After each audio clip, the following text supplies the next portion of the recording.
Oh, look at that. Oh, okay. Oh, yeah. We'll be right with you. Hold on. Daily Brexit, live at 5, Tuesdays and Thursdays. Daily Brexit, coming up shortly. Live on Tuesdays and Thursdays at 5 p.m. Live at 5, Tuesdays and Thursdays.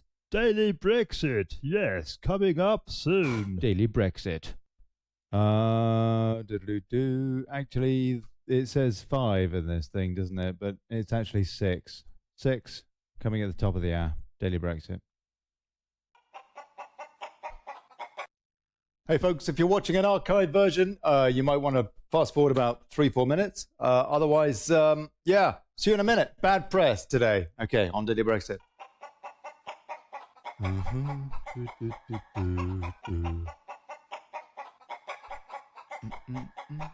1, 2, da-di-da-da. Ooh. Share the show, folks. God bless you. Thank you. Hello. Oh, look at that. Oh, okay. Hold on. Oh, yeah. We'll be right with you. Hold on. Daily Brexit. There now follows an appeal for tuck from the Right Honourable Boris's Johnson MP. Good Lord. Stop that. Stop. Are we on? Shoeshine. Right. Hello, Bojo here. Or maybe it's his sister, I could never quite tell. Prime Minister of the Hen Parties on Thames and the wider empire. Or at least I will be. There's no need to be pedantic. Now that I was in the Commons tea room the other day, playing a spot of rugger, and Johnny scrubbed down, my old fag, right flanker, David Moron, mentioned to me about the Daily Whatnot.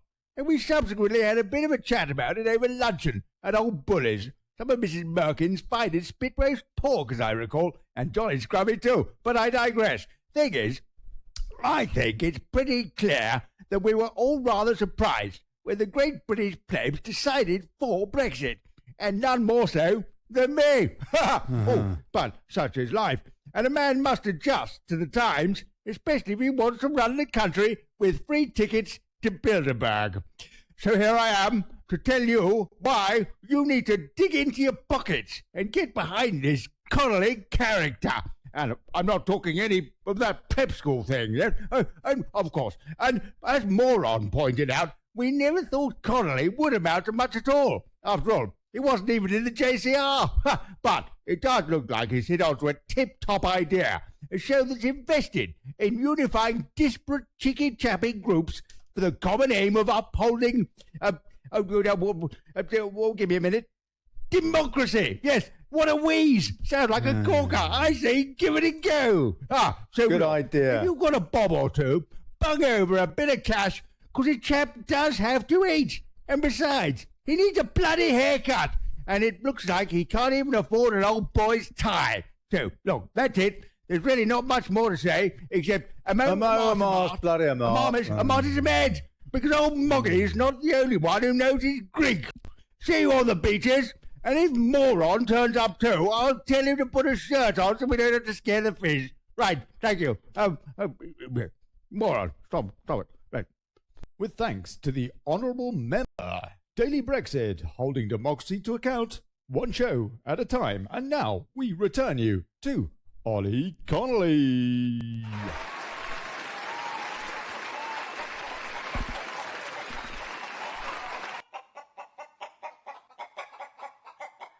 Couple of minutes, folks. 1, 2, da-di-da. Blimey. Da. Oh, seems to be working. Hello. Oh, look at that. Sure, blimey, it's busy on Discord. Oh, yeah. Go on. We'll be right Good with news. you. Hold on. Daily Brexit, Oh, yeah. live at 5, Tuesdays and Thursdays. Daily Brexit, coming up shortly. Live on Tuesdays and Thursdays at 5 p.m. Live at 5, Tuesdays and Thursdays. Daily Brexit, yes, coming up soon. Daily Brexit. Shortly. That'll be Lopey. That'll be Lopey. Actually, Yeah. it says 5 in this thing, doesn't it? But it's actually 6. 6, coming at the top of the hour. Daily Brexit. Yeah, good idea. When you're ready.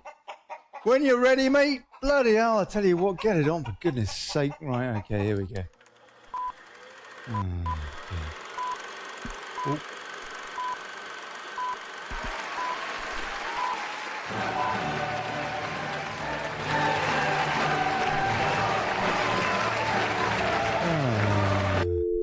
Hey, folks. Good afternoon, good people. And welcome to the Daily Brexit.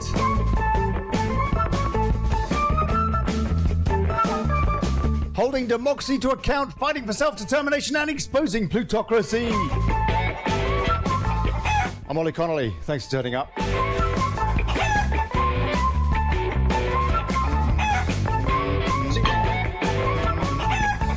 Tell you what, we're getting them all on Discord. Oh yes, queuing up. Wonderful. Oh, and today, bad press, yeah? Getting so fed up with the bloody spin. Yeah, what is all this anti-democratic crap that they're covering this weekend, huh? What did the Football Lads Alliance get? What? How many turned out for them? Trace coverage.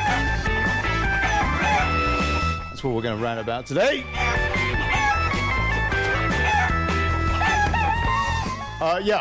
See you in the comments. If you want to call on Discord, that's gov.ly/rant. Please bung us a beer, yeah? Big cheers. To pagepal.me/Brexit. I set up a GoFundMe page. Gov.ly, I don't know, it's up there somewhere. You can share the show, like the post, like the page itself, news and show updates. We're simulcasting on YouTube as well as on Facebook now. Let folks know that we're talking, we're watching, we're thinking, we're active. Please call in, yeah, give us a shout. Have a tussle.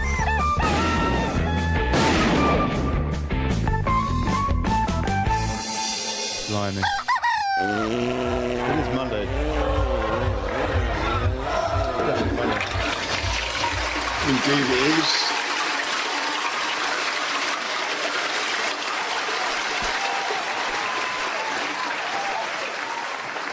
We all know what's going on in the news recently. Well, we've got a few folks on Discord, and it sounds like we've got some reverb too.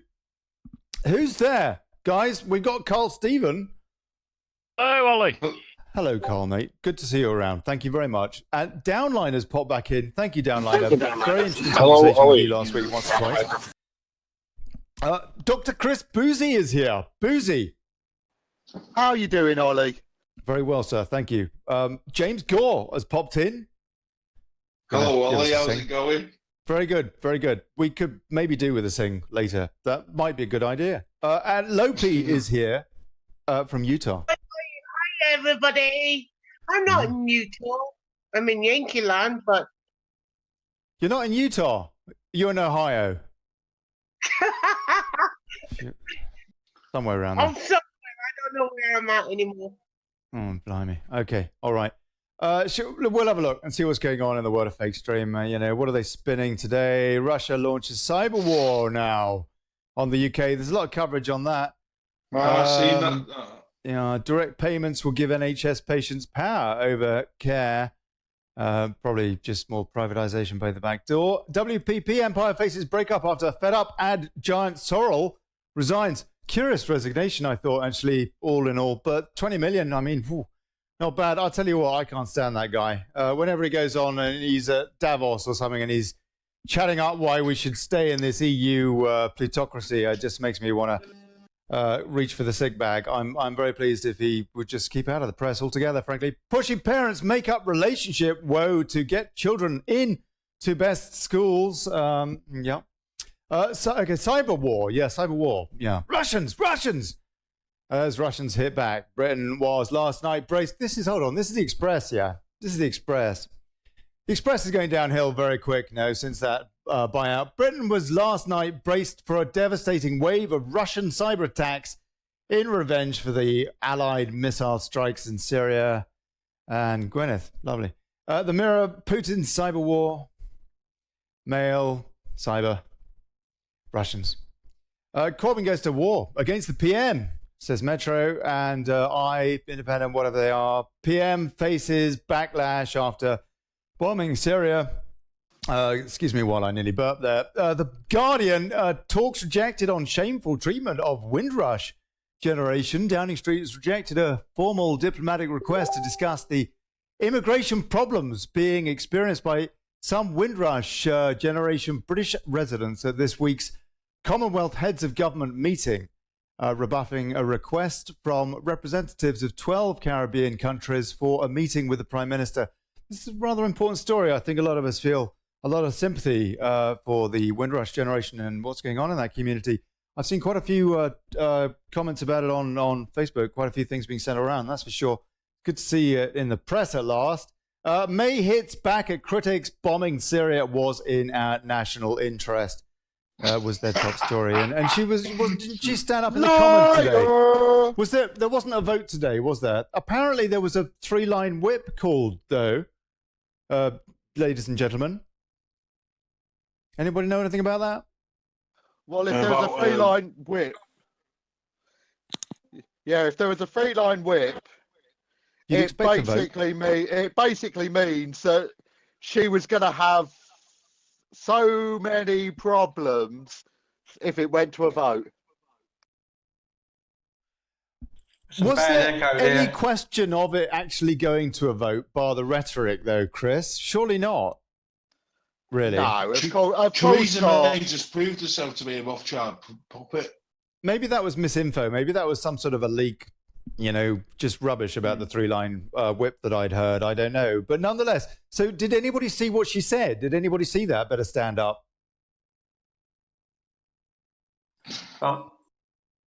We've got Barbara Sherratt popped in too. Hey, Barbara.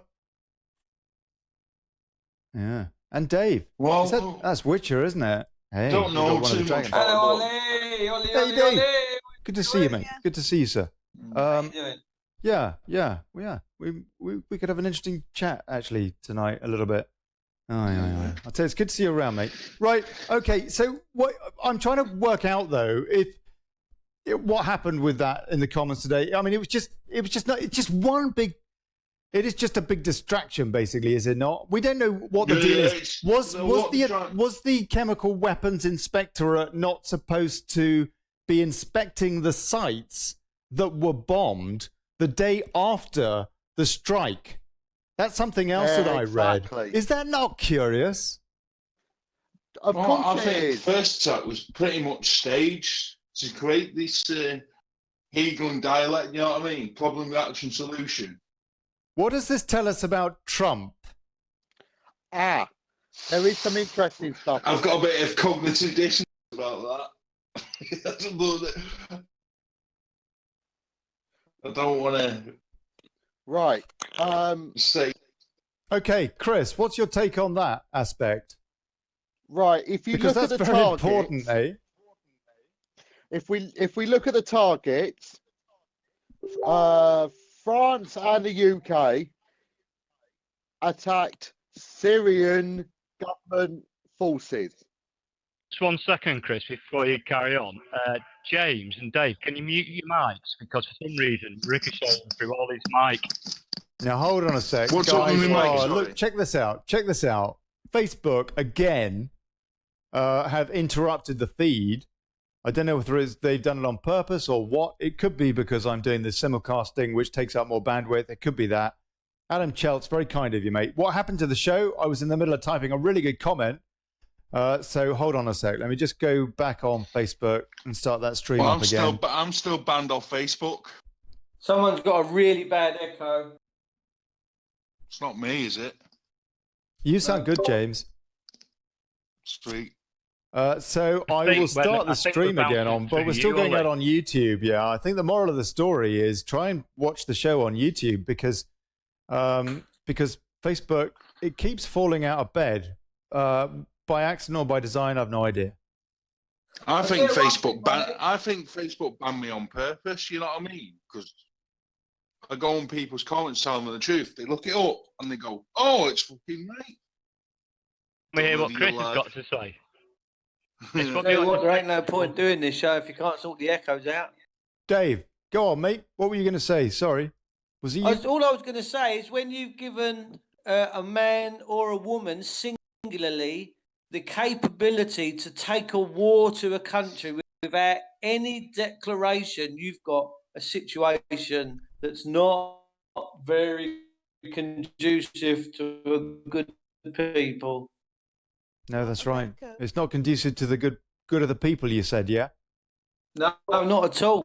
And I think the people will suffer for it. You know, Russia, China, all these other countries out there, they must be looking and thinking, are the English just stupid and foolish? What's going on? We pick a spot with them, it's game over.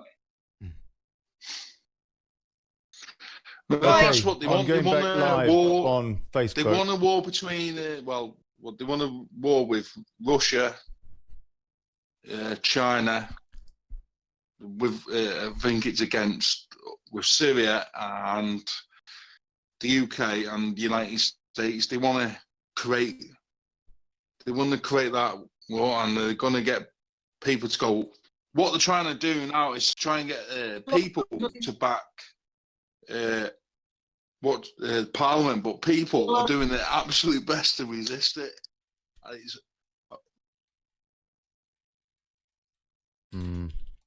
Just writing a comment in to the guys on Facebook.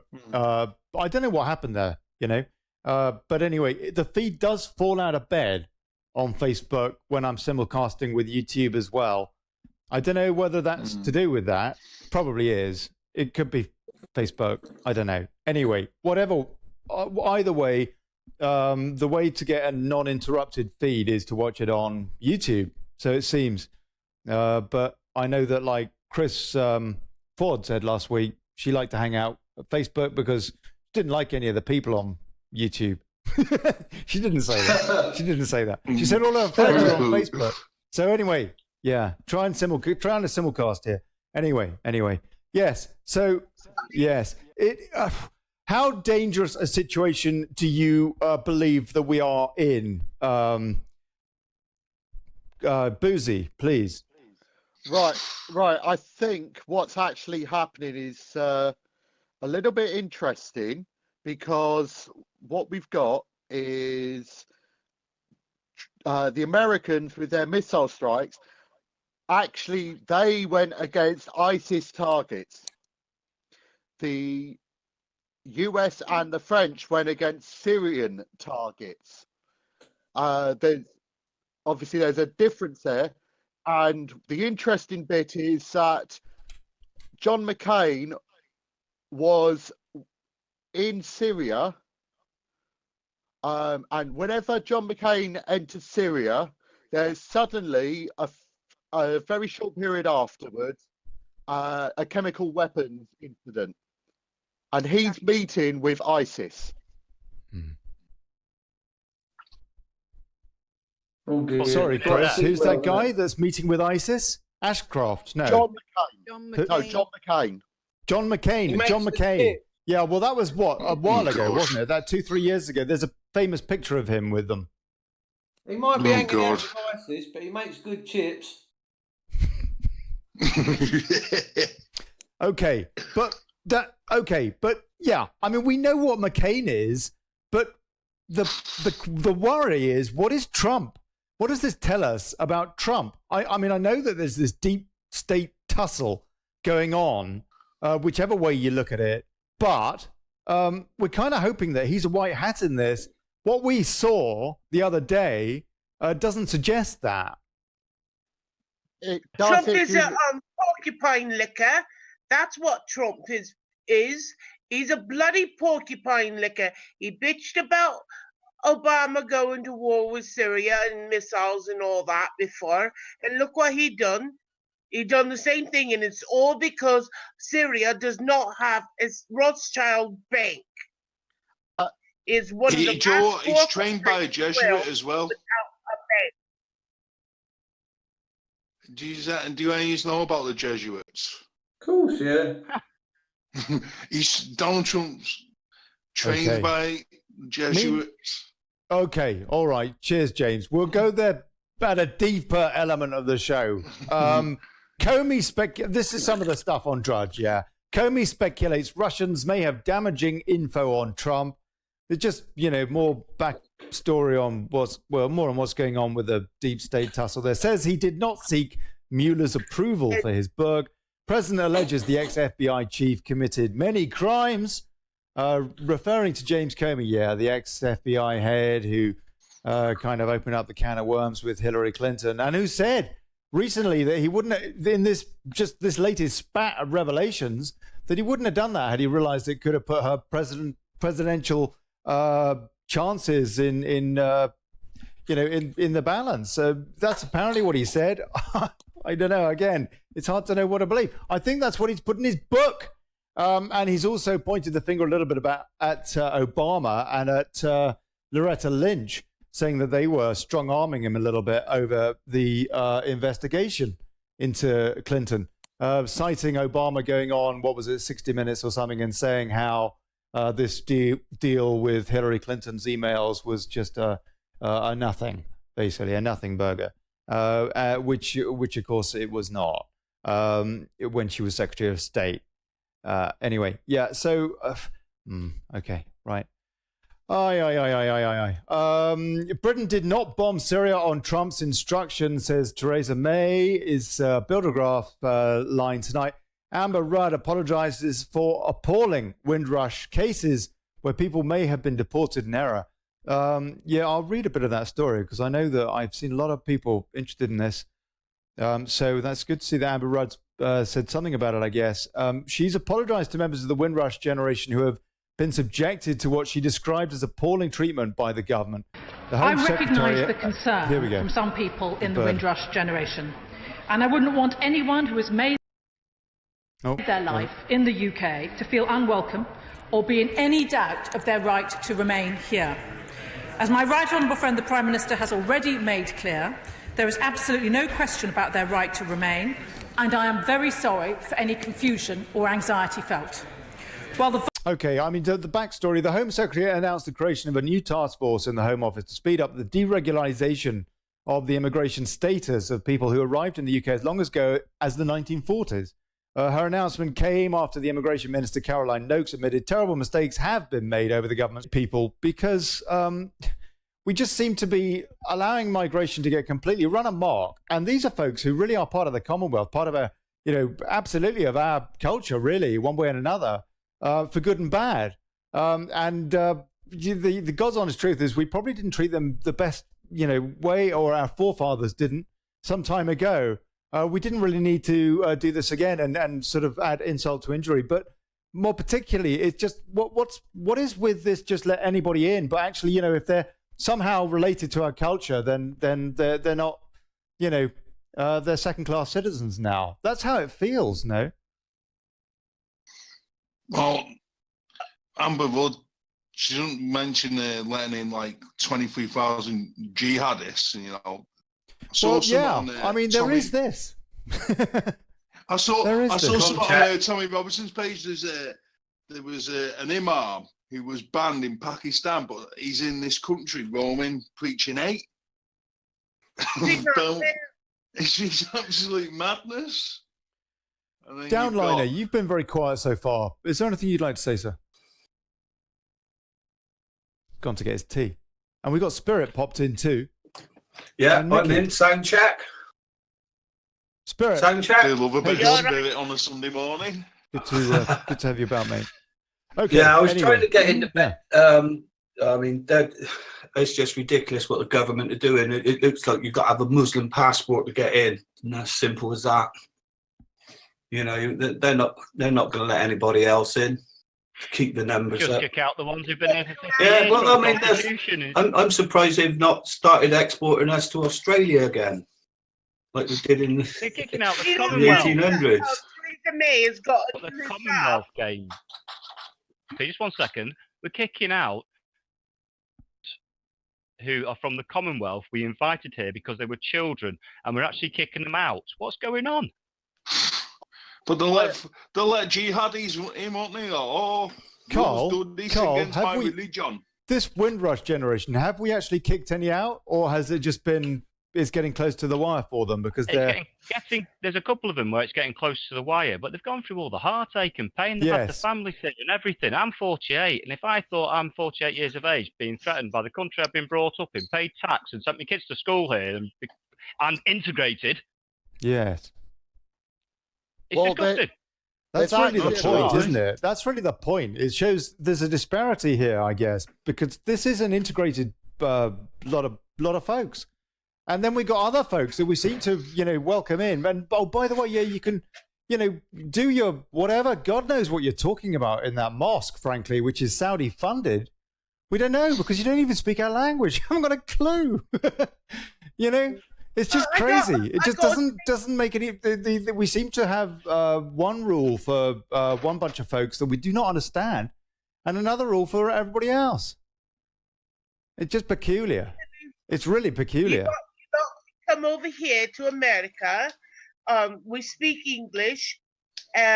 We still have regular customs and cultures. If you don't like something, you can get a gun and shoot them. And I can guarantee you that the whole thing that England is dealing with all the Muslims and everything, is not going to be happening in major situations like you're dealing with over there. Because it's just not going to happen in America. People will not permit that. And you tell somebody from the hood that they're going to be sticking their bum up, praying for Allah. They're going to be coming down and getting all ghetto on you. Not only is that, but you're going to have all the Texans shooting everybody in the bums. Come on over. As far as I see, Loopy, these are working class people who lived here for 50 years, who were invited into our country, and they've done a right justice by being here. These people might not have a British birth certificate, and therefore they're disposable. It might be as simple as that. I'm not sure about that fact yet, I must say, but it's looking that way. Some of these people have never been to their, could we call it their home country? Because this is their home. They've come as children. Never gone back to the place they were born and bred from. And if it was, it's a small majority of them. Kicked out. I mean, no offense for the metaphor, it's like the illegals tend to breed like cockroaches. And unfortunately, sure, Loopy, they were invited. Their parents were invited here. The children came with them. Yeah, they were invited. Yeah, you're right. But still, there should a lot of people. I'm not saying all of them are illegal. Some of them are. They never come. They never leave. Yeah, you're right. Sorry. Are they going to pay all the taxes back? Take a few comments. Hey, go on. Imagine working 40 years towards your pension, and when you get to 50, thinking you've got 10 years to get it, and your country tells you, tough luck, you're not going to claim your pension, but thank you. Bye. Thank you very much for 50 years of service. Off you go. Well, with this Windrush generation, it's even worse than the fact of people being deported. There are people that are going to die because of this. Why, Chris? Why do you say that? Well, I know of one case where there's a gentleman who he can't find his mum's passport. That's got lost, which had him on it as +1, and that's how they did it. They just literally put +1 on the passport when they gave her admission to say +1 child. That was all they did, or +2, or however many children. That was all the paperwork they had. And because he's lost that, he's suffering from cancer. Oh. He's been denied treatment on the NHS. He's really? A pensioner. He's been denied treatment because he's not entitled to treatment because he's not lawfully here. So this is a guy who's spent the last, I think he's spent the last year with no treatment for cancer due to the fact that he cannot pay for it on the privately, and he can't get it on the NHS because they're not going to let him have NHS treatment because his case is up in arms. So he hasn't yet, but let's be blunt about it. He's not had treatment for a year. He's going to die. And he's going to die. Remember the Gurkhas having a problem. Sorry, Chris. Remember the Gurkhas having a problem getting into this country here and this for our country. And it took Joanne Lumley to make it so president that we embarrassed the government to actually give them the right to actually retire here, giving such a good service to our armed forces. Exactly. And it's worse than that. Well, how long is that? Well, how long have these people been here? How long have these people been here? and not done anything about it. They could have gone through the legal terms and got their own passports and got the birth certificates and got things like this and got the correct documents. Why haven't they? I would have thought after 20 years, they'd have thought they didn't have to. Well, this is the thing. They do think they don't have to. Well, because they have no, David, how Yes. it works is they travel with this document that has all the information, and they are told it might be an idea to get it transferred, but to get your conditions transferred or to get any of that done, it costs money. And some of these people, let's actually be blunt about it. The jobs that the people who came over on the Windrush, the jobs that they were doing, a lot of those jobs have not been necessarily the best paid jobs, and a lot of them have put their faith in not losing this document. So they had the documentation that meant that they were lawfully allowed to stay here, and they felt, well, do I actually need to go through a naturalisation process, which is going to cost me thousands of pounds, when I've got this passport which has got the details in it that says I'm lawful in this country, and then they lose that one passport, which is the only proof that they have, and that is the unfortunate thing, because you never think you're going to lose it until you do lose it, and no, you've got to plan for things like that. I know, but it's all very good to say in hindsight, yes, and they will agree in hindsight they should have done this. But the thing is, it's not the fact that they were unlawful or they've ever been unlawful. It's just the fact that when we brought them over, the standard of our paperwork that our government did was atrocious. There's no real records kept from those times. So it's actually a failure. It's not just their failure, it's a failure on the part of the government to actually keep a proper records on these individuals. So there's failure on both parts, and just to be honest, it's easy enough. It's easy enough. It's easy enough to check if these people came on the Windrush or didn't. Yeah, but surely then there's no responsibility for what they've done, do they not? Well, the government has as well, and this is a thing, and we has things to let them do things and get the paperwork they need.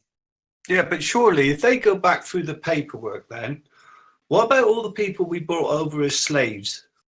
They were never given passports or anything. So if you could go back through the records and find out that all the Africans that are over here were originated from slaves, they can send all them back as well, yeah? There's very good point, Spirit. Taking it a bit extreme, but I see the point. The end of the day is you've got people that come in here, either and I'm only talking illegal, okay? They have the opportunity to make it right. They have they've been here for, say, you said 20 years or so. Within that 20 years, you can start a financial plan to pay for all that. You know, the legal aspects. You can do that. It's a responsibility of a person that wants to do right. Wait a minute. Lopi, none of them are illegals. No, they were invited. Are illegals. All of them were legal migration, and it's a case of can I finish? Paperwork being lost. I understand you're jumping on the actual the terms. That's not my point. You've got to go past the actual terms and look at what they're actually doing and not doing. Who cares if you call it a banana or a tomato? It's all the same bloody thing. You have an opportunity to become a national citizen within 20 years or not. You don't. Loopy, that's the point, though. Our government, Loopy, please. Our government isn't doing what you're saying.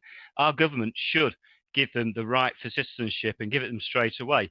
When you're going to say you've got grandkids here and they've got a legal right, they've got the birth certificates and everything, they've got the stamp and everything, but your grandfather hasn't, they're in the 50s.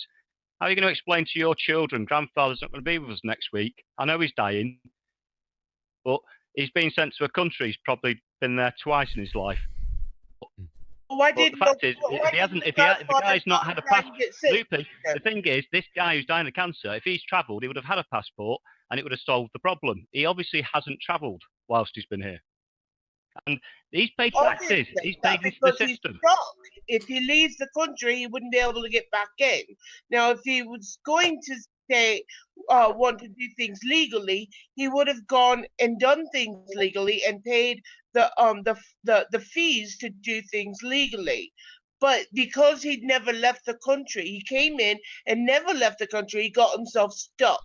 Sorry, Granddad might be dying and might be getting sent back, but I don't feel sorry. There is a reason you don't leave the country. There's a reason you don't try to become a citizen. It's not because you can't do it. It's because you don't want to do it. But the thing is, they don't need to become. No, it's not just that, Lopi. It's also because you forget to do it. I imagine most of these people, they just didn't even think about it, really. I mean, they came over as kids, and then, you know, however many years later, then they're supposed to apply when they're 18. Maybe 10 years later, guess what? They're probably thinking about women or something. I don't know if they're, I mean, you know, other things, basically. And then guess what? You just forget. And then all of a sudden, it's somehow urgent. I don't know. Seems to me. Anyway, look, a few comments. People, though. Hey? It's not just one person. No, that's right. It's not just one. Okay, a few comments. I know somebody that was brought over here from Australia as a baby, says Anthony McCann, and then over 40 years later was threatened to be deported. Amanda Thompson, surely when they came, they should have been legalized. If now they find they don't have the correct documents, that's the fault of the government, ? But you to post, to have birth certificates, says John Middleton. Where were the birth certificates when you put the dates on the passport will be lost, says John Middleton.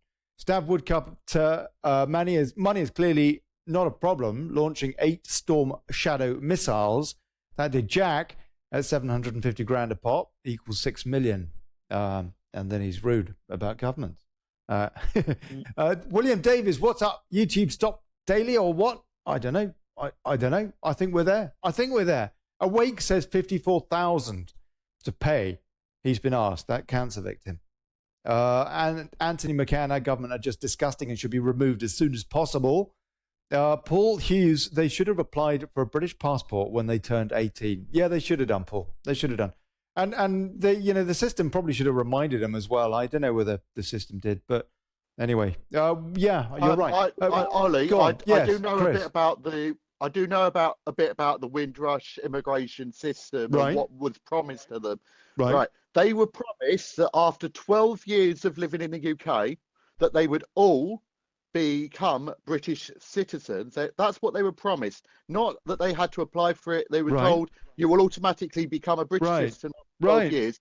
And these children, this guy, for example, that's having the cancer, that's not getting his cancer treatment, he came over at the age of 4. So he would have been 16, for example, at the time that he should have become British according to the rules. Now, this is so in effect, a lot of this, it could be their parents haven't done paperwork, and the parents but the thing is, a lot of them were told that there wasn't going to be a need for them to be sorted. And actually, in a lot of what actually happened in the passports of old is it was a stamp, and these people actually got naturalization stamps in these passports, in the other passports. So they actually got a thing which said that they were allowed to stay indefinitely. So they were indefinitely allowed to stay and lawful, and that was what was in these passports. So they already had their legal status in this passport that they had. Can't they reapply for the passport? Well, the thing is, the document that they have that proves it has disappeared.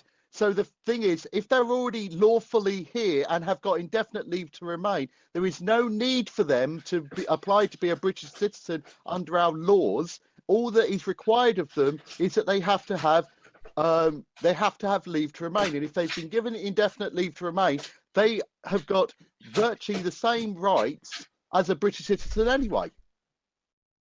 So what was the passport they stamped? Was it their original? It was their parents. It was the parents' passport, and so the parent would, and they travelled on their parents' passport like we used to have, where we would travel on our mum and dad's passports, and that used to happen. And they would have a stamp in there, and it said this person plus so many, and it would have the names of the children in the passport, so they would know who actually had been given leave. Yeah, but so that was the original passport from their original country. Yes. Ah. And it would be some of those passports were even stamped with this person is now a dual with details to say that this person was a dual citizen of both their own country and the UK. Well, what about the records of their original country? But this is the thing: there aren't records of the original country that say what endorsements they have from the British government. That those don't exist. And it's what it actually boils down to. 99% of the problems actually boil down to the fact that proper records were not kept by the British government, and it was literally done by an immigration officer at the border with a stamp, and there was no, and it was kept on a landing card, which would basically be put on a microfilm, and you've now got to try and find that microfilm of that landing card for that individual where there are no records as to which microfilm it is for this individual. That is the only record that exists on these people. This is where the problem comes. It wasn't like today where everything's kept on computer and there's proper detailed records and all this. It wasn't done like that. So these people are in a situation where, yes, they could have applied for a British passport when they had this old passport, which said they had their naturalisation or they had indefinite leave. They could have applied for that, but they didn't need to. No. If you're not travelling overseas, you're not going to seek to apply for a British passport. These people think that they are actually British, and think because they've been told the whole time that they would become British citizens after 12 years automatically, and now they've not been made. Yeah, but surely they've got a social security number. Did they not have? Yes, they do. They do have. Hold on. What was the question, Lopi? What was the question? Do they not need a social security number? A national insurance number. How did they get a job? How did they prove who they had? Lopi, they had all of these things. So if you've got those things, they're you doing could have them things anyway. illegally. They're not doing things illegally, Lopi. No, it's completely different to the American system. They had their national insurance number.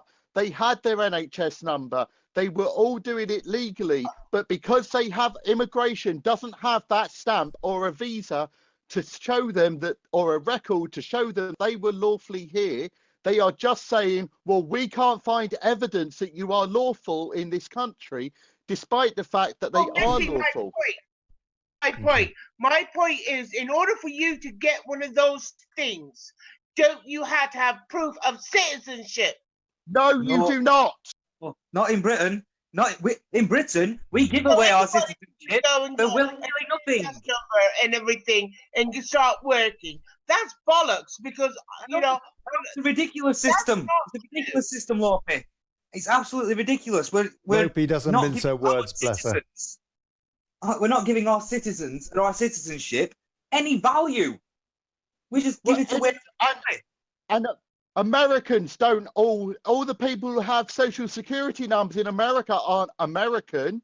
If you've got permanent residence and you're a lawful permanent resident, or even on a conditional residence, you can have, or working there, you have a social security number. It's not just to preserve. You have a green card.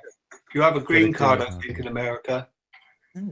Okay, all right. I want to ask you about this Commonwealth head story as well.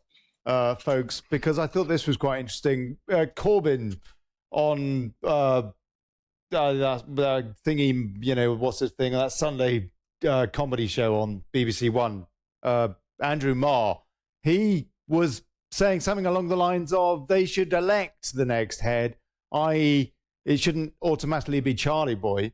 And in the meantime, we've got Prince Harry invites Meghan Markle to share Commonwealth ambassador role. They're you know, kind of hyping up their profile a bit, I guess. What do you think, folks? Should Charles be the next head of the Commonwealth? Should it be the monarch, or should it change? I think we should change the monarchy. Mm-hmm. We should change the way. They're all shy, and they've not done anything for us. They've only helped better themselves.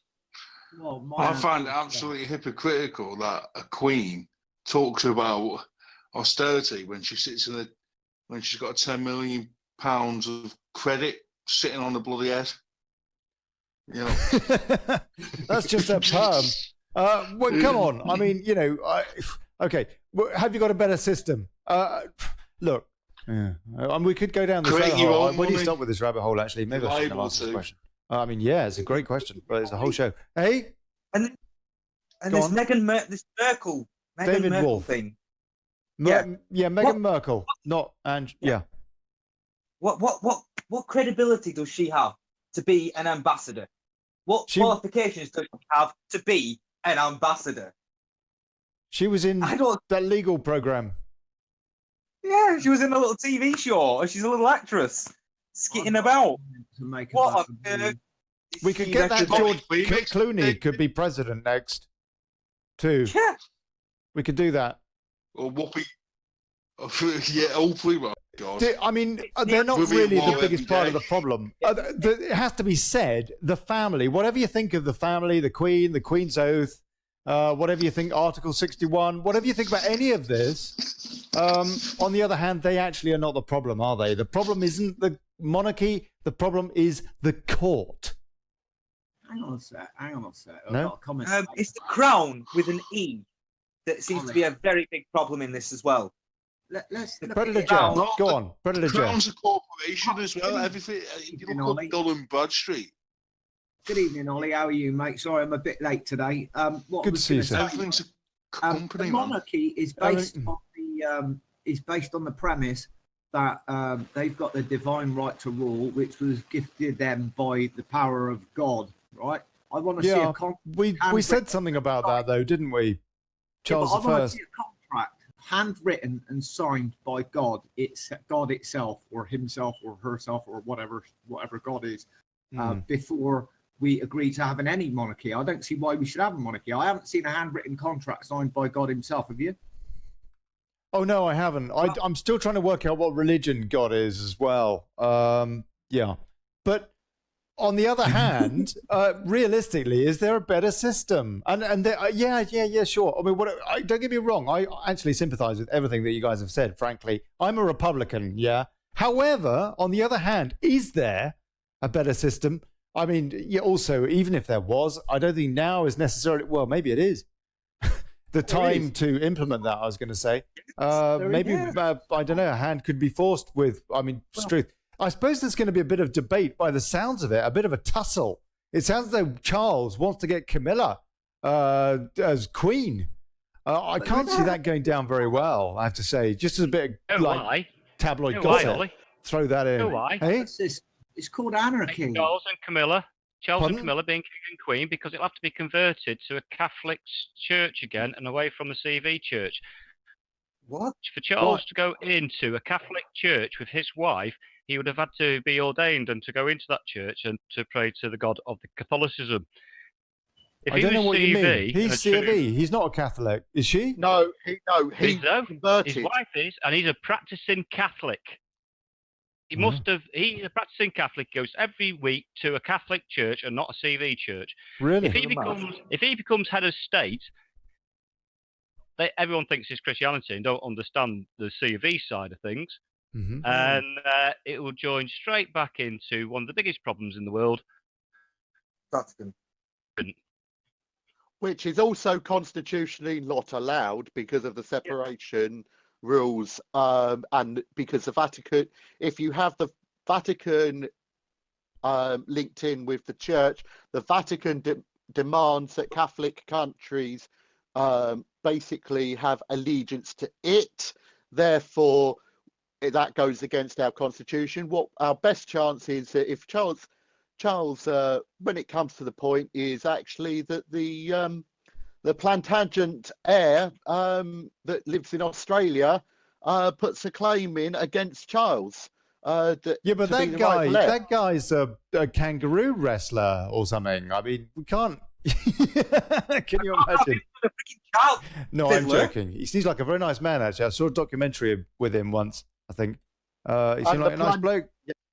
Seemed a damn sight more sensible than Prince Charles, that's for sure. Sorry, Chris? Well, the Plantagenet line is the historic royal line of Britain, and is actually supposed to be the true royal bloodline, as in the royal bloodline that goes back as far back as Sarah, and as such, that is why that is the historic British royal bloodline. That's where our royal family comes from. That bloodline. So it's the absolute royal bloodline, as in the holy royal bloodline. Yeah, but apparently he's not interested, though, is he? No, he don't want to be monarch. He's the Australian guy. Well, Lopi, go on. Pardon? I seen the documentary about that, and he said he didn't want to be the monarch. He said let them Poms have it. He wasn't going to go and get disrupted because he had a nice family and a nice little humble life, and wasn't going to be dealing with all that bollocks, you know. When did he go off to Australia, or his family? The question is, what do they actually do for us? I mean, apart from a bit of a tiny little percentage of our tourist industry, what exactly do they do for us? Because as far as I'm aware, the Queen has broken every one of her coronation oaths. She didn't do her job, which is, as a constitutional monarch, is to uphold and protect our constitution. That's why we're in the EU now. Yeah, so, I think so. Do we really need them at all? Are Quite they literally, Jeff. I think you're right. You know, what do they bring to our country, and what do they give to us? I mean, you know, what do we get in return for all that cash? That's an expensive hobby, having a monarchy, in my opinion. I reckon we ought to look for another white Fiat. I was just reading about Camilla Parker Bowles. Apparently, she changed her religion before she married Charles. She changed her religion before she married Charles, Barbara. Yeah, she changed to Church of England before she married Charles. Her first husband. Another post I read, it said she was never Andrew Catholic, Parker Bowles. But Andrew was Catholic, and her children were brought up as Catholic. Then further down, I just seen another post saying that she changed her religion just before she married Prince Charles.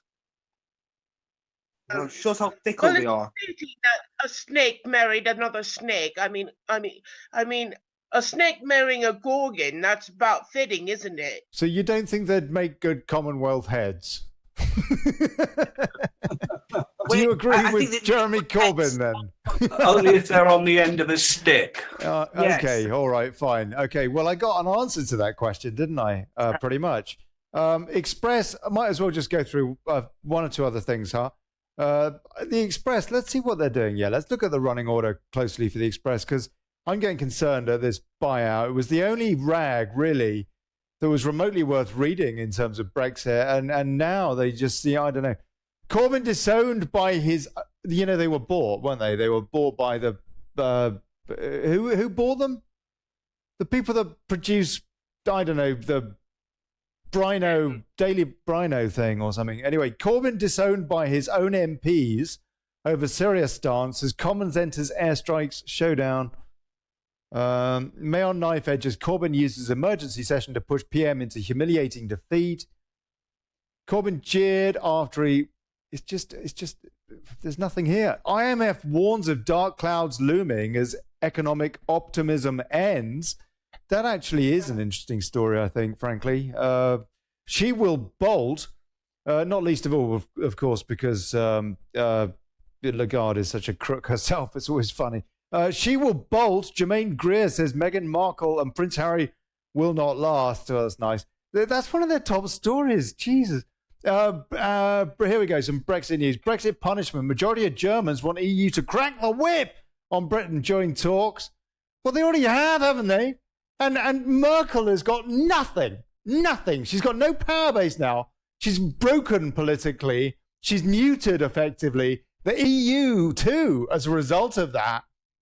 And what's May done about that? She's really taken advantage of that. Really been looking out for the UK. Yeah. How many billions? How many tens of billions? Aye. There's a funny one there, Ollie. The reason why... It's incredible. Germany... It's incredible. She could have said, right now, we're going to start talking trade, aren't we? She could have done that at least, no? Well, that's what we were supposed to be in there in the first blooming place for, isn't it? Why Germany didn't go and bomb with France, England and America. And it's because one of the gas canisters from previously was found to come from a company from Germany. Really? And it was labelled on the side, so they thought it was probably not the right thing for Germany to go in there bombing them when they actually supplied them with the gas canisters to actually do the gas bombing. And that was Germans a nice do tend to shy away from getting involved, though, in fairness. Where did you hear that story, Carl? Today, going through, I've been following a few people from the show and connecting to a couple of their friends and following them, and some of the stuff I'm getting is brilliant. I posted one earlier on. It doesn't necessarily mean it's accurate, it has to be said. I mean, it could be, I don't know. It's just another view than the BBC. I wouldn't be surprised. I wouldn't be at all surprised if the stuff was produced important down.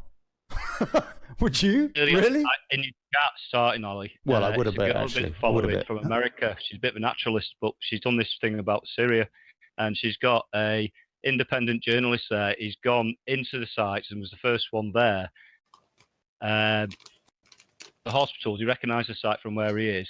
He's gone into the site and it's reported that he was asking about the gas and everything else, and he said no, when the bombs are going off, people come into hospital because of dust and inhalation and all whatever, smoke.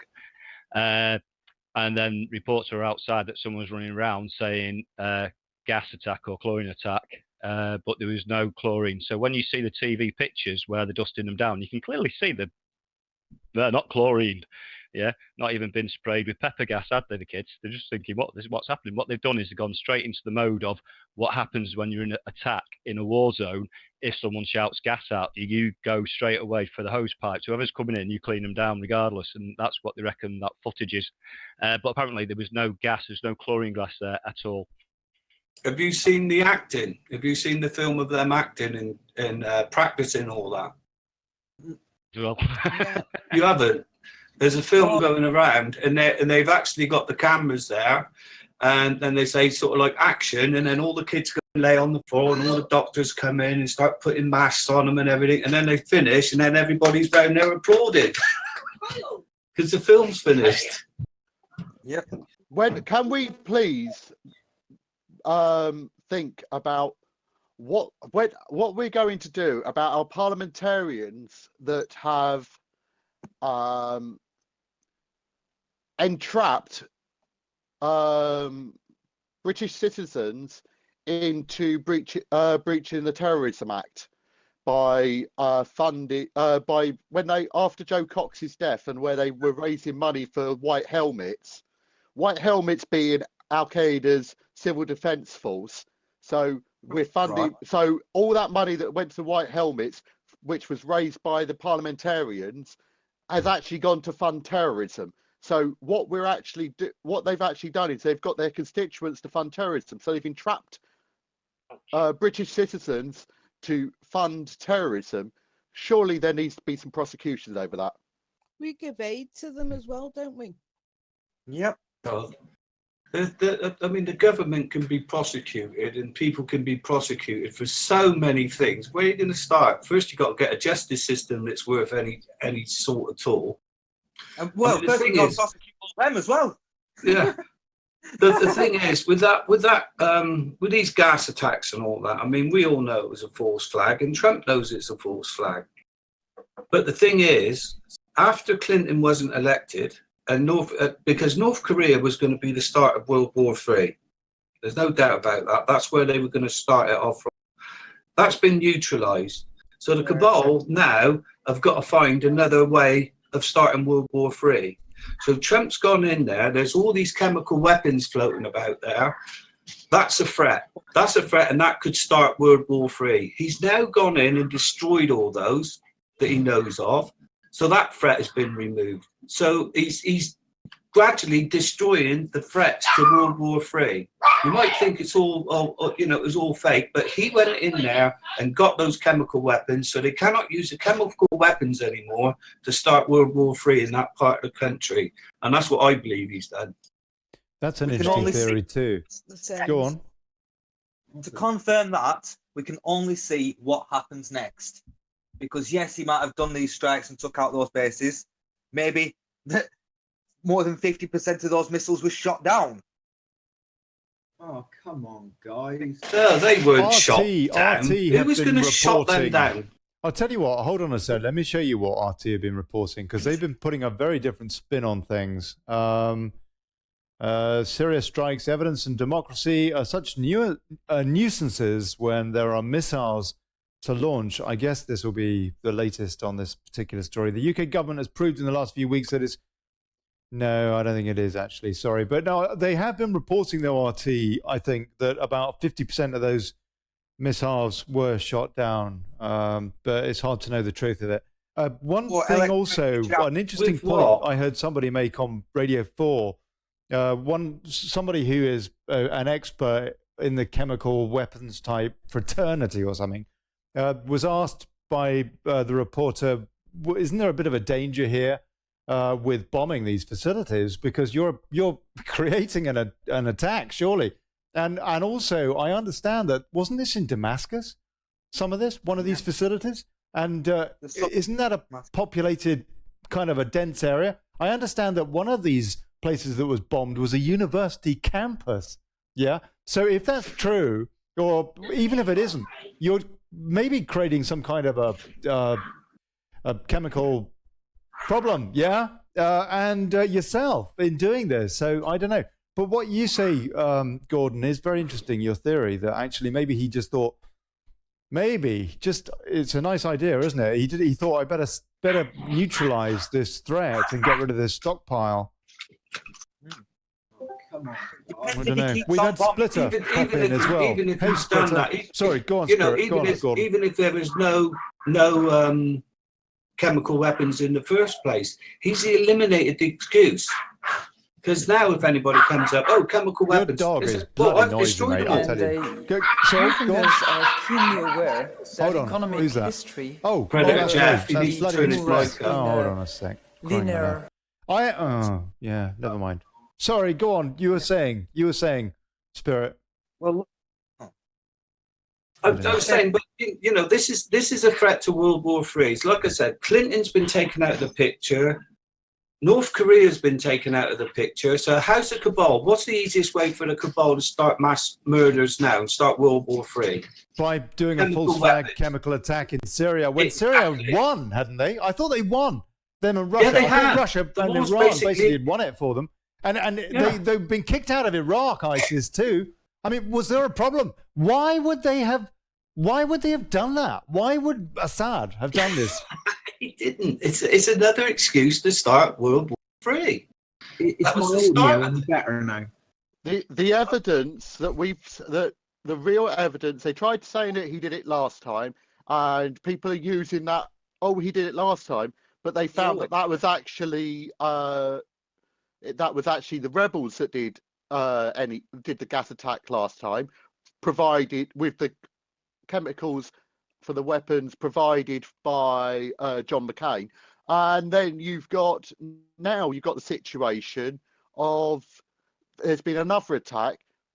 There is no motive for Assad to use chemical weapons because he's actually they've been winning. So the only people who've actually got a motivation are those who want to try and pin the blame on Assad, or those who want to, I'm no fan of Assad, but come on, It's like Salisbury all over again. There was no motivation for Putin to do that, so why would he have done it? That's you've got to look at the logic and be critically analysing what is actually being said by the media. It's just incredible, isn't it? All a load it's of rubbish. incredible. It's incredible. Whether Chris, Spirit, etc., whether or not you are right in pointing the finger more at our own leaders than at the Russian, the Syrian kind of in that direction. Whether or not you're right, and I personally think you're more right than wrong, in my opinion, in general over this. I mean, explain 9/11, yeah. Explain Building 7, yeah, etc., Operation Northwoods, blah blah blah blah blah. But taking that aside, the fact that people were even debating this goes to show the incredible distrust that we have in our leaders to say. We really it's incredibly telling. Is there anybody here, just out of interest? I mean, maybe we're all terrorists, yeah, that are just involved in this live show on Discord. Maybe we're all terrorists, Barry Obama and all you lot that tried to say that we were in your term, I think. Or maybe, is there someone here who is not a terrorist who will stick up for Hillary Clinton and her sort of Saudi links and But Ollie, if you Tony look Blair, at good man, it, really, no smile. Ollie, if you want to start a third world war, Pope, would anybody who's stand up gonna for the be- Pope? Anybody at least stand up for the Pope, because he's got a lovely smile. Only Benedict. Not that Jesuit. Do we have any leaders that are worth saying, you know what, stand up for that person, salute you? Anyway, Trump who would have been the next person? Trump maybe. Who would have been the next person that Assad would have attacked, allegedly? Ollie, you finally to start a third world war. He can't attack the Russians because they're on his side. So who would the next chemical attack been against Ollie, to start a third world war? You've just asked the most important question, Ollie. Do we have any leaders? Are we to trust any form of state, or should we go over to anarchy? Because to be honest, right?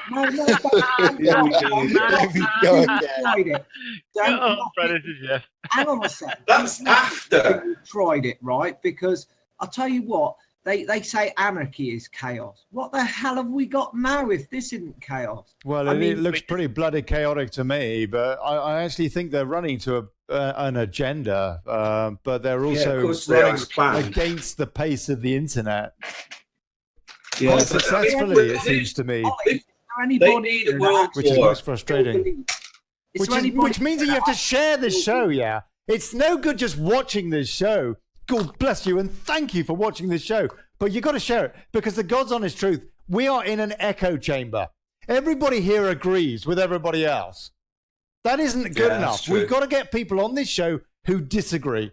We've got to have this debate. We've got to widen the debate. We can't just be singing to the choir. We've got to get out there. That's why I'm simulcasting on YouTube and Facebook now. Blah, blah, blah. Etc. Please share.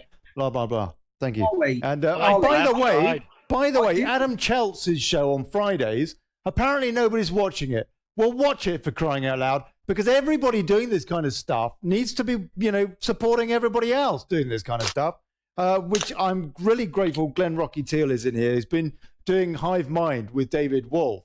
And I'm really grateful that David Russell and those guys are doing their shows too. Very much so. Very much so. We basically have to pull together, despite whatever shills that come amongst us and try and divide us.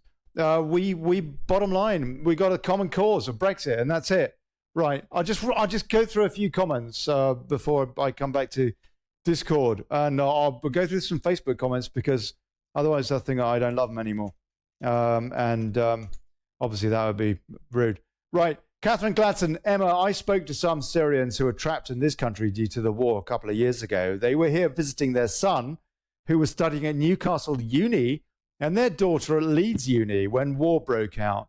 They couldn't believe the lies the Western media were telling about Assad. As they said, he was really popular with the Syrian people. It does strike me that he, as dictators go, has been a benevolent dictator. I have to say, I thought that was the deal with that guy. That was I my have to perception agree. of him. Well, you know, and quite a nice wife, quite tasty actually. Anyway, Emma Ward, I can't share. I can't even like comments and can't get comments on YouTube. Guys, just share it where you can on MeWe, anything, whatever. Not necessarily on Facebook. Chris Baxter was telling me that he keeps getting banned, and other people keep getting banned when they share my posts. And actually, what happens though is that they post them to the heart of British politics, where they're all Remain Artses, yeah. And they always complain, and it's no good sharing there. But we do. These are the people we need to be debating with. So this is why Facebook alone is just not good enough. We gotta get out. Gotta get beyond. Way beyond the echo chamber. And this is so difficult. And it's so frustrating to me. I put out that post earlier on Facebook, having a moan, you know, saying, "Oh, is it worth it?" kind of stuff. And the thing is that I see what's going on with the propaganda for that Anna bloody Soubry, who got a majority of about 357 in the general election or some bullshit. And she's going on saying, stop Brexit, stop Brexit. Yeah. And she was being courted on that, what's his name, that bloody broadcasting house travesty of a show on Sunday mornings on Radio 4 yesterday, and then getting wheeled out all over the news. And the Football Lads Alliance, they got scant trace when they were talking about, you know, enough extremism. Yeah. They got trace coverage. Yeah. And this Soubry woman who's got 347 majority, there were 57, some people reckon 70,000 FLA marched. Yeah. And yesterday there were 1,200. And they were talking about, we got to reverse Brexit. And by the way, we've got millions. They reckon now they've got millions in their war chest. And they've got people like George Soros organised behind them. And Tony Blair, yeah, and Peter bloody Mandelson. People that are brilliant at organising absolute, you know, bloody nightmares for everybody else. And these are the people, these are the mindsets, these are the kind of psychopaths that are behind this, that we're fighting. And what have we got? What have we got? We've got spats going on between different groups and stuff like that. We've got the spats in the same group. We gotta, you know, do better, people. We gotta do better. I tell you that. Watching the coverage yesterday really, really depressed me because I thought, Jesus Christ, you know, these guys have got an ongoing campaign. It's gaining traction, and where are we with that campaign? I mean, how is UKIP going to do in May? How are they going to do in May?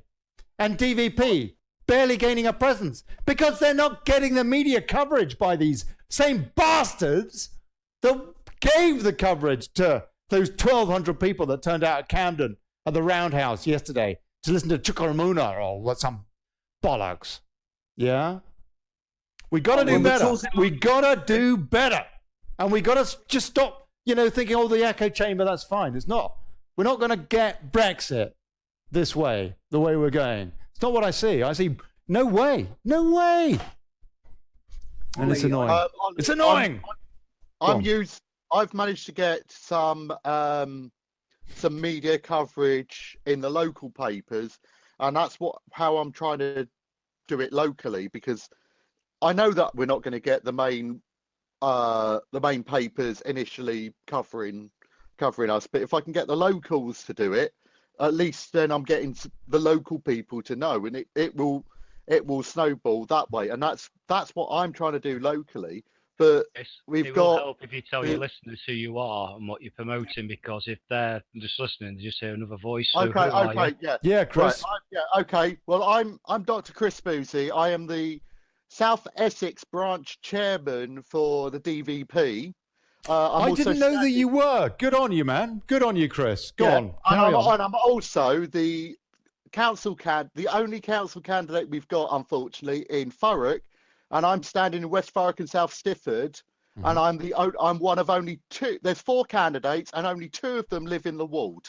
So I'm going to do my best. The way it's looking at the moment locally is it's between me and Labour.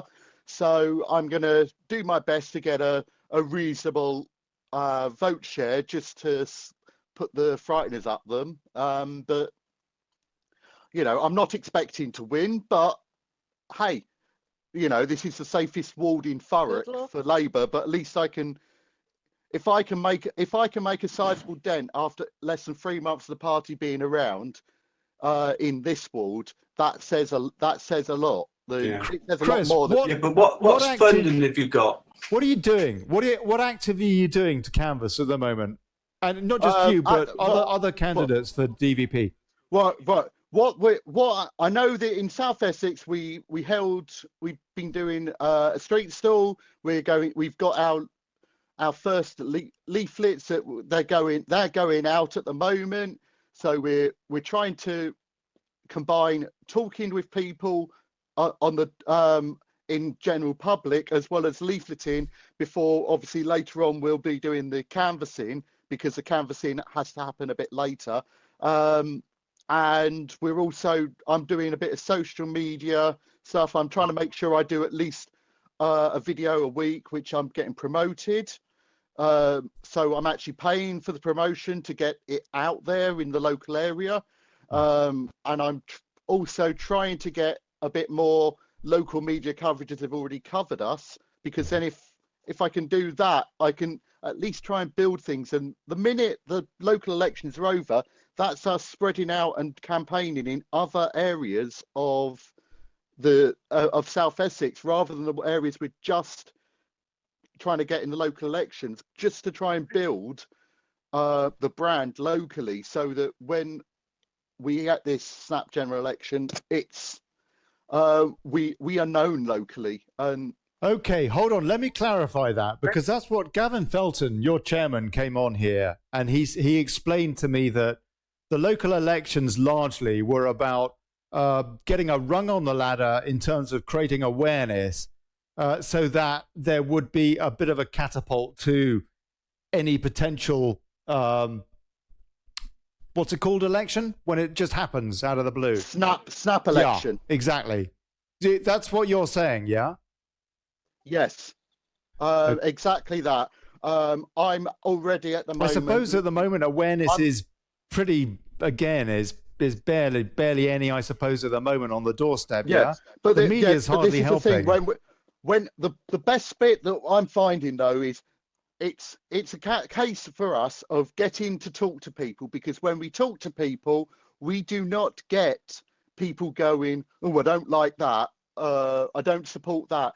We get massive support when they hear what we are standing for and what we're planning to do. So it's just a case of push it, get it. It's just all I need locally is I need people, and I'm gonna do it, Ollie. I need people to come down to South Essex to help us get the message out, so that once we're actually out there and telling people are going to vote for us just purely because they like the message and the message is resounding. It's just a case of having the people to get the message out. Well, Chris, there you go. If that wasn't a plug, nothing was. But you know what? I mean, we got to get behind these guys. How much cooperation is there between the DVP and UKIP in terms of, not treading on each other's toes? Okay, well,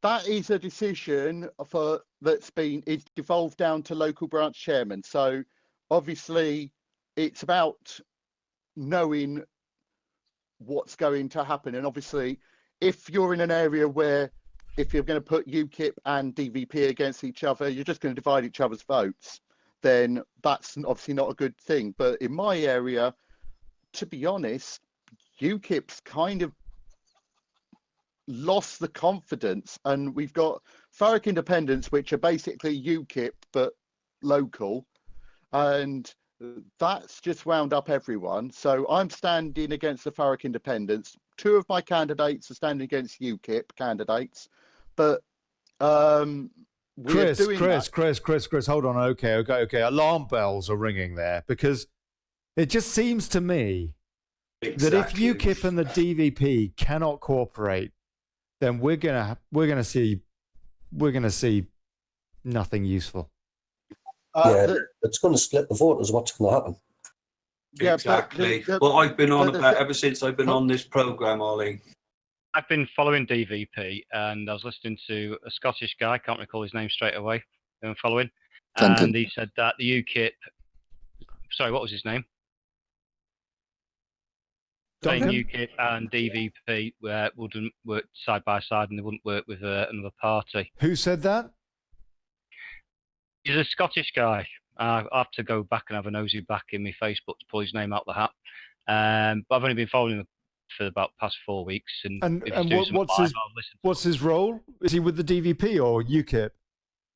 Yeah, he's in the DVP. So yeah, I've been following a few guys on that. But he said that UKIP and DVP wouldn't work together or coexist in that manner. It wasn't to a point of would they look at a region and think, is there any point trying to go for that region? Because you've got to spend money, haven't you, every time you're going for a region. As an independent. Well, they could also do that, couldn't they? They could put guys in as a DVP. I don't see how we can push the point home for Brexit if we just see more fragmentation of the vote, Chris. That's what I've been saying all along, Ollie. Hold on a sec, Joe. Let Chris come back on that. It's not about splitting the vote. The reason I took the decision that I took about putting my candidate, obviously we got the Farc Independents and we've got UKIP standing against Tim Aker and Graham Snell. We're not putting anyone up in there. We're just kind of letting that go, basically. So the chair, right? So the UKIP head of the head of the UKIP group and Tim Aker are both being contested by UKIP. So I'm just letting them get on with that. I know that in my ward, Farc Independents are not going to even campaign. They're putting a candidate up, so they've got a candidate, and that's it. They're not actively campaigning. Now in Pitsea, where we're putting people, there's been no liaison between the UKIP group and us. But the thing is, I'm looking at the local area and I'm listening to people on the doors. That's why I made the decision I made. And the thing is, the whole idea about UKIP resurgent, it's all well and good for people to talk about that, but you have to go by what people are saying on the doors. And the confidence and the belief in UKIP in this part of the country, which was one of their heartlands, is gone.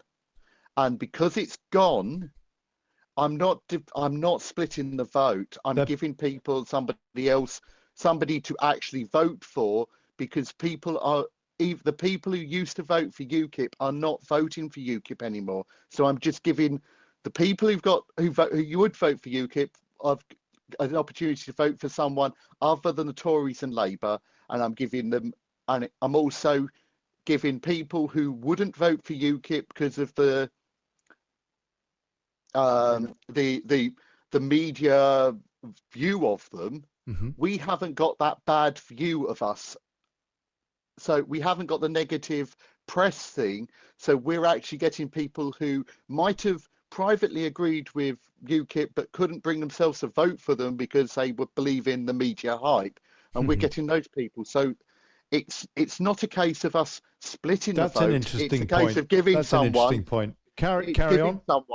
It's giving the people locally someone to vote for apart from Tory and Labour, because UKIP has died in this part of the country. While we have got councillors. I already know that I've got councillors, the UKIP councillors, that are looking at what we're doing, and they are not confident. They are not confident about staying in UKIP, and they're not fully. And I can say the local branch is not fully behind the party leader. So, I have to say, Chris, Boozy, you're a good speaker, mate. And also, I've always felt you've been on the show quite a few times now, over 120 odd shows now, and you do come across to me as though your heart's in the right place. But I put it to you a question from Truth Seeker here, who says, for Britain and DVP are Gov psyops. UKIP are the ones who got us Brexit. Well, okay, leaving aside the UKIP are the ones who got us Brexit, because that's debatable as well. Was it him? Was it Farage? Was it this, that, or the other? Was it Cameron's big mistake? Whatever it was. But I think it was largely UKIP, personally, with Farage and the pressure they put on, absolutely. However, leaving that aside, for Britain and DVP are Gov psyops. Now, I have to say, I wonder that about Affinity. Yes. I wonder that about Affinity. Yeah, exactly. And what's your take on that? Is DVP a Gov psyop? Well, obviously not. This is that's a pure slur. Basically, I think Affinity, to be blunt, I think Affinity was going to be, and that was going to be what? Ashworth. I think that was.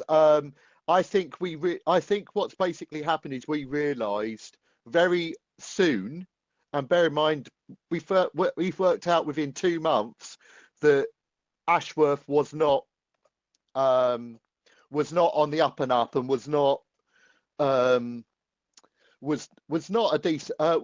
actually working for the end.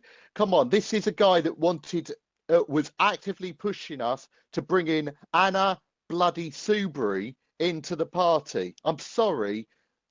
Yeah, he told me that he was talking to Caroline Lucas as well, who, exactly. guess what, is now part of this new Blair Brigade alliance for Remain. Exactly.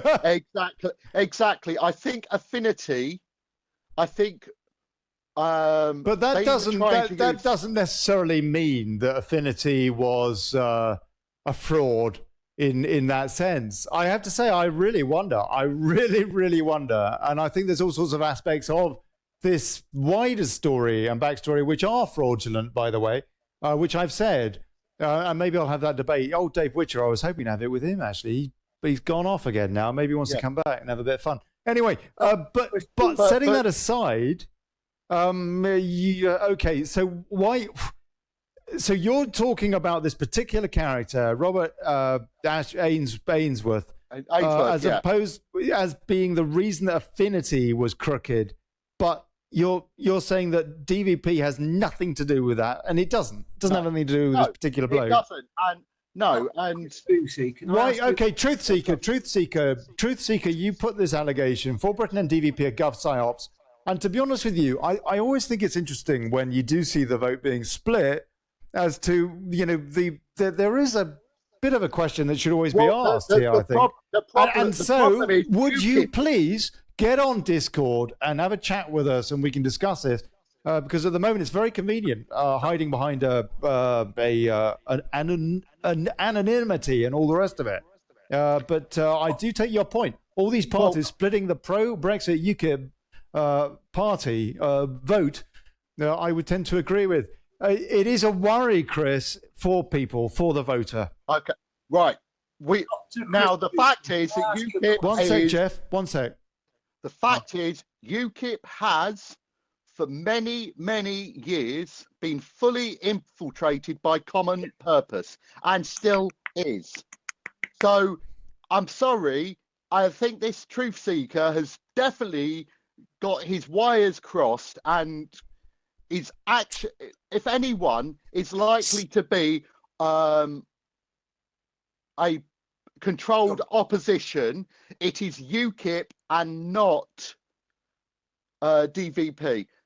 I can say that because I know all the people. I'm sorry, but I know I've been involved with the people involved at the top of DVP from day one. I was involved in John Rees Evans' campaign. If there was any sniff of it being dodgy, I wouldn't have anything to do with it.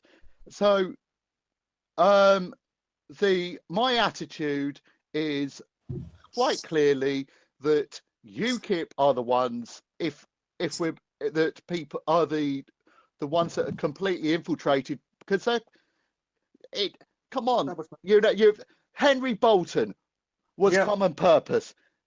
Yep. You've got.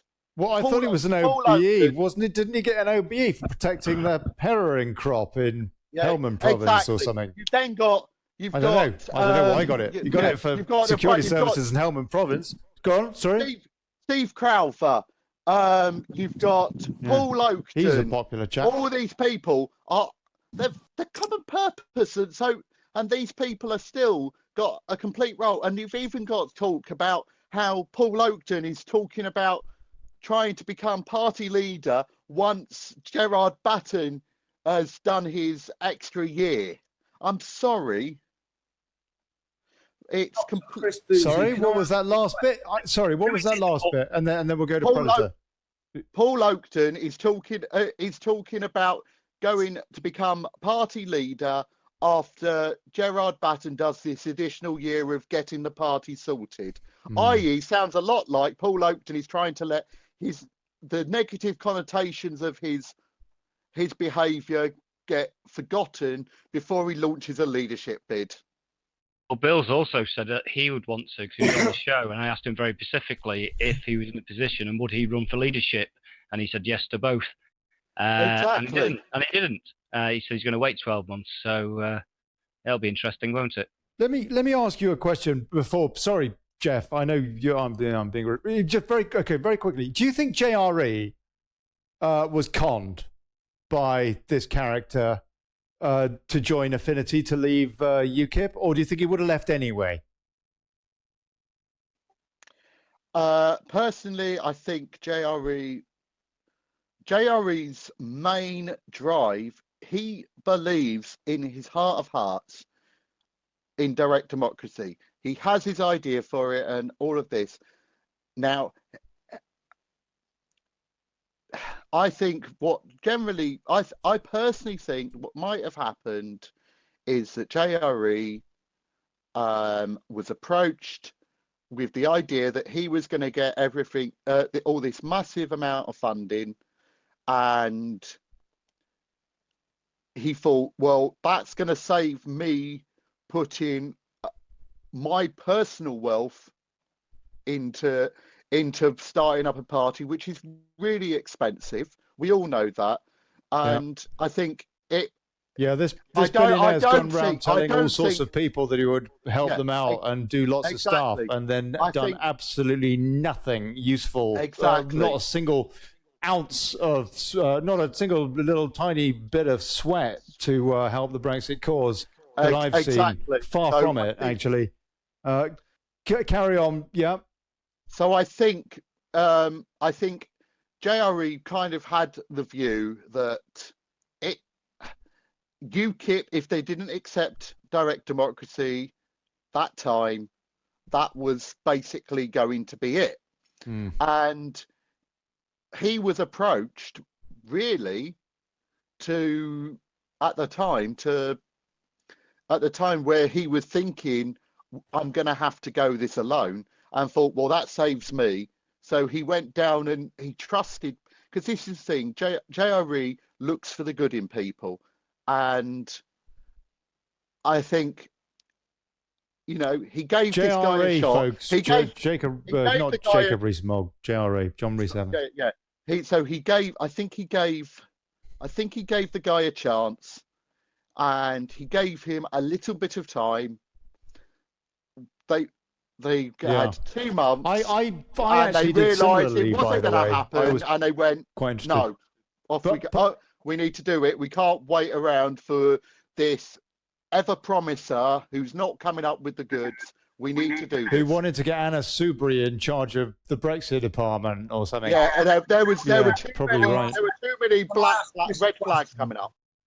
Yeah, I'd like to know who this Truth Seeker guy is. Truth Seeker, come on, get on the show and have a chat, mate. Yeah, probably a shield. It's probably a shield, to be honest with you. But that doesn't mean that. Oh, I don't know. I'll tell you what. I think we had Badder, didn't we? We had Badder Bing on here. Why not get old Truth Seeker on here? Oh, hey, listen. I don't think that Truth Seeker's a bad person necessarily at all. Badder Bing, on the other hand, was a total arse. Yeah, he was a total arse. Had to kick him off. Yes. Go on, Glenn. Oh, yeah.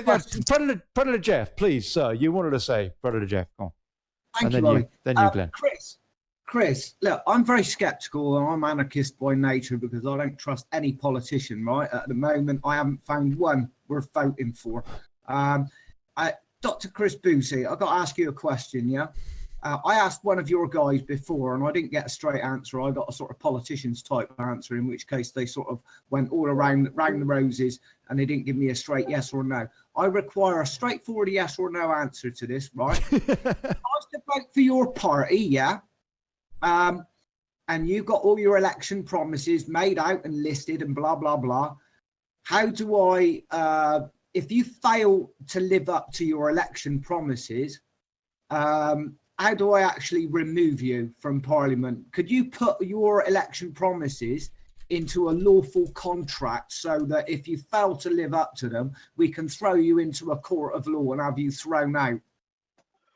I'll put that quite bluntly. Party politics. Hang on. We asked UKIP this question, Dr. Chris Boosie, and they won't put theirs into a lawful contract, their election promises. Would you? Yes or no? Well, yes, we would. It is actually a policy of the party that we support direct democracy, and we are bound not to loyalty to the party, but loyalty to our constituents. So if we do not keep to what our local constituents want, then we have it as a policy that we want it. We're going to be pushing bills forward to actually make it that if we go against our constituents, it triggers a by-election. Right, so you would put it into a lawful contract? Yes, then, because we would have it as we would actually have it put. If we got elected, if I were elected as Parliament, and let's put it this way, I'm not going to be standing, but I'll say it this way: even if it was just me elected to Parliament, I would be putting a private member's bill forward, to make it that there is direct recall, and if any MP goes against their constituents, it triggers a by-election. That would be what I would do. You see, you've just given me a long-winded explanation when a yes or a no would have sufficed. I know, but I know it is typical of. Hang on a sec. This is typical of politicians. When somebody asks a question, hang on a sec. No disrespect, right? But when somebody asks a question and they want a yes or a no answer, they require a yes or a no answer. They don't require a long-winded explanation. Okay. But he said 2 seconds. Hold on. Okay. Whoa. Everybody's getting very excited here. Glenn Rocky Teal. Glenn. Okay, bloody old Carl. Go on then, because you always say it's so simple. President Jeff, it's so simple. Until a party can take control of government, they can't change anything. So even with Dr. Chris, they can't do anything and change any laws until they're in Parliament and submit those laws. They can't do it as a party what's not been elected. Even by their own rules, they can't do that. They need to get elected into this system to change it. They need to get elected into this system to change it. Yeah, okay, so that wasn't the question. I asked that question based on the supposition that they had got into power, hypothetically. Yeah. 2 seconds. Chris did say yes to begin with. That was his first word, was yes. And then to stop any further question, like in what way, he went on to the explanation so that you knew what the outcome would be. Ooh. Well, you're getting whipped here, Predator Jeff, by Glenn. No. I'm just, because I picked up that he said yes, and it could have been that Jeff didn't hear it, right? It's as simple as that. He may not have heard that part, yes. But then you get the year, but no, but year, but no, but I just want a yes or a no. When I ask a question and I say, Jeff, yes politicians don't ask like bloody going off on one though, mate, don't they? I mean, let's face it. But then, to be fair, I can say, because I do the same thing. Like someone was asked me a yes or no question, and if it's if I know that someone in the room or someone else or that person is going to ask how, why, where, whatever it may be, I'll instantly explain it, because it saves any any discrepancies in anyone's head, because there'll be some people, or they'll be just sitting there going, "Oh, I wonder how they're going to do it. I wonder how it's going to be done." So I fully explain it, and I can understand why Chris would do that. Being explanatory as well. Okay, thanks, Ollie. Is that why I'm calling? This is what gets my goat. You're good value, mate. Sorry, Jeff? This is what really gets my goat about politicians, mate. You ask a politician a question, you want a yes or a no answer. They go round the mulberry bushes, and give it like a 10-hour explanation. Or Jeff, I've got something for you. I know I'm not in your constituency, right? But I'm not a politician. But I'm gonna lead to be a constituency leader or member. What does that mean? What does that mean? So, I want to be an MP for my town, for my constituency. Go on. I don't see anyone else in my town standing up to. I'll tell you what, we could do with something on you, mate. But I'm the common man. You're going to stand. You're going to stand at this next snap election that comes up, or the next election, Glenn. You think? If I either with a party or independent, I'll do it one way or another. I have to say something before you. Can you imagine him in Parliament asking a few questions? That would be good. Yeah, wouldn't they? And there's totally. I'll go for that. When I start the revolution and get the gallows out, right, and everything, you want to make sure you're not an MP, because you're a nice bloke, and I wouldn't want to have to do that. But when I do, I will string the lot up, and I mean the lot. I'm going to be the one that helps you orchestrate it, mate. I don't want you to be there when it happens. Do you know what I mean? Wait, I'm going to be the one on the inside helping people get in to do this. Pete Major says, not happy with politicians that then stand up and be counted. Easy to sit at home and complain.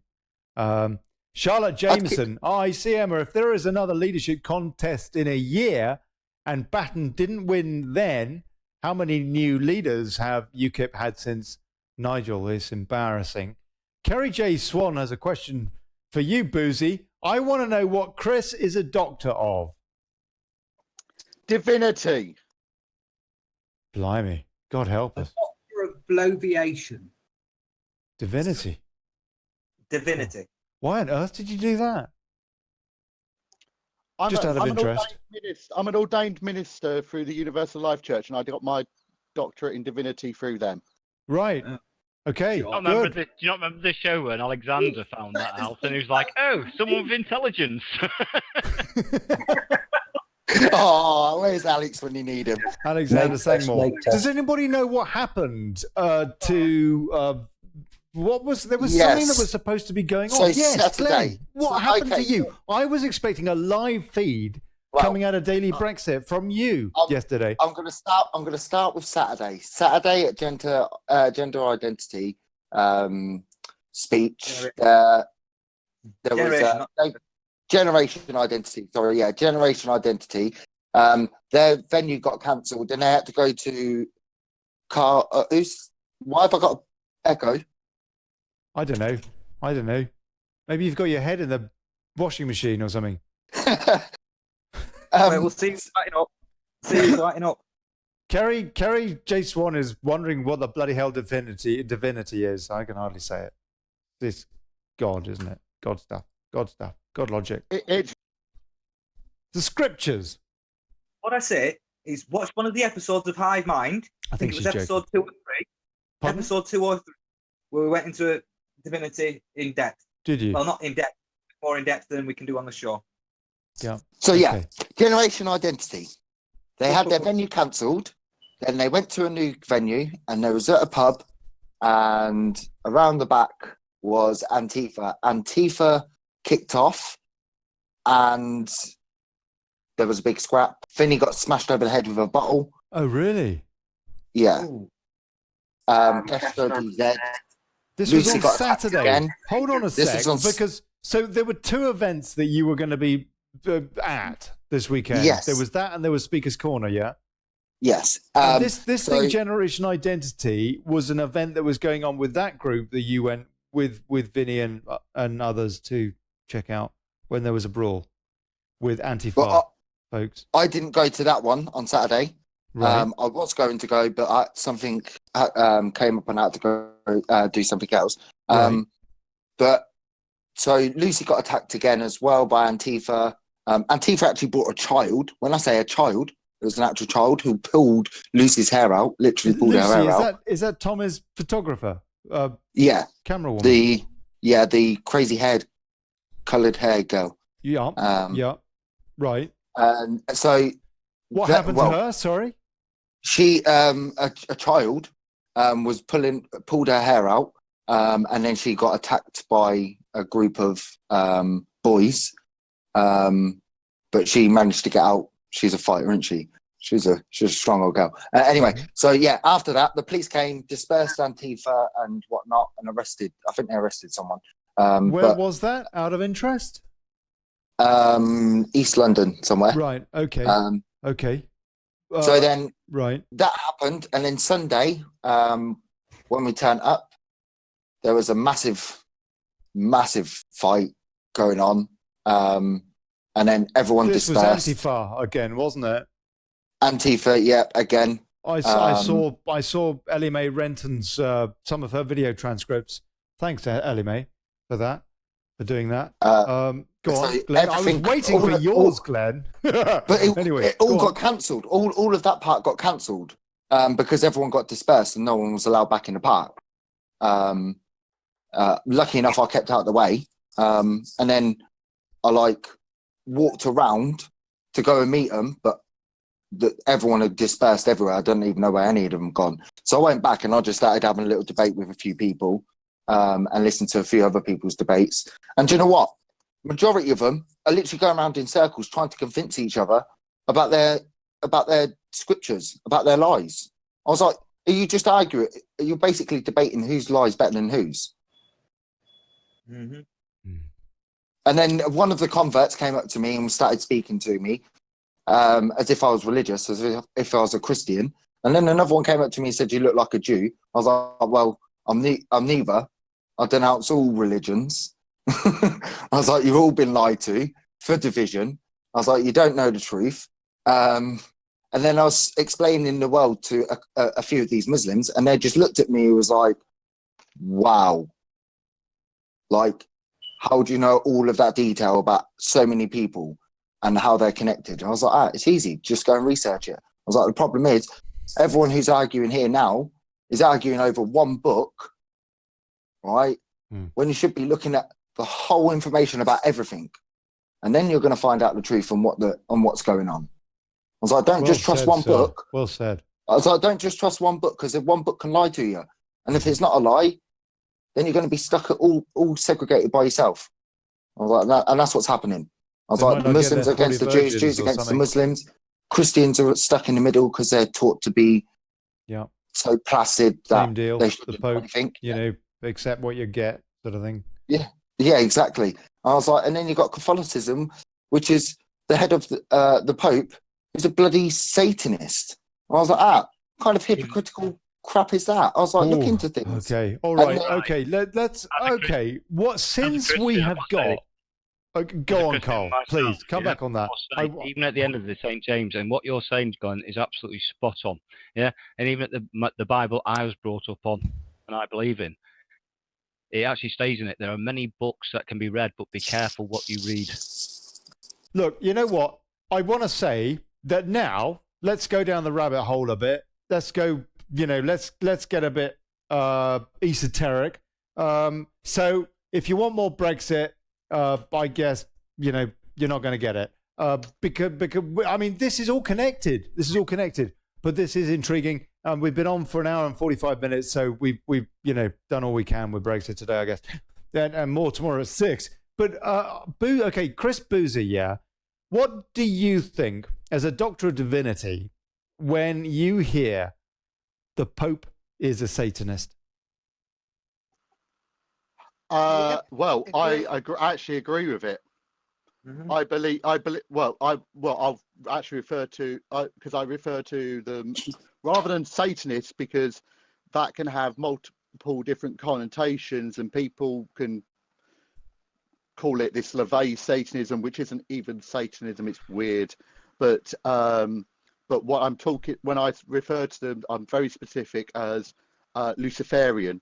If you look at the Vatican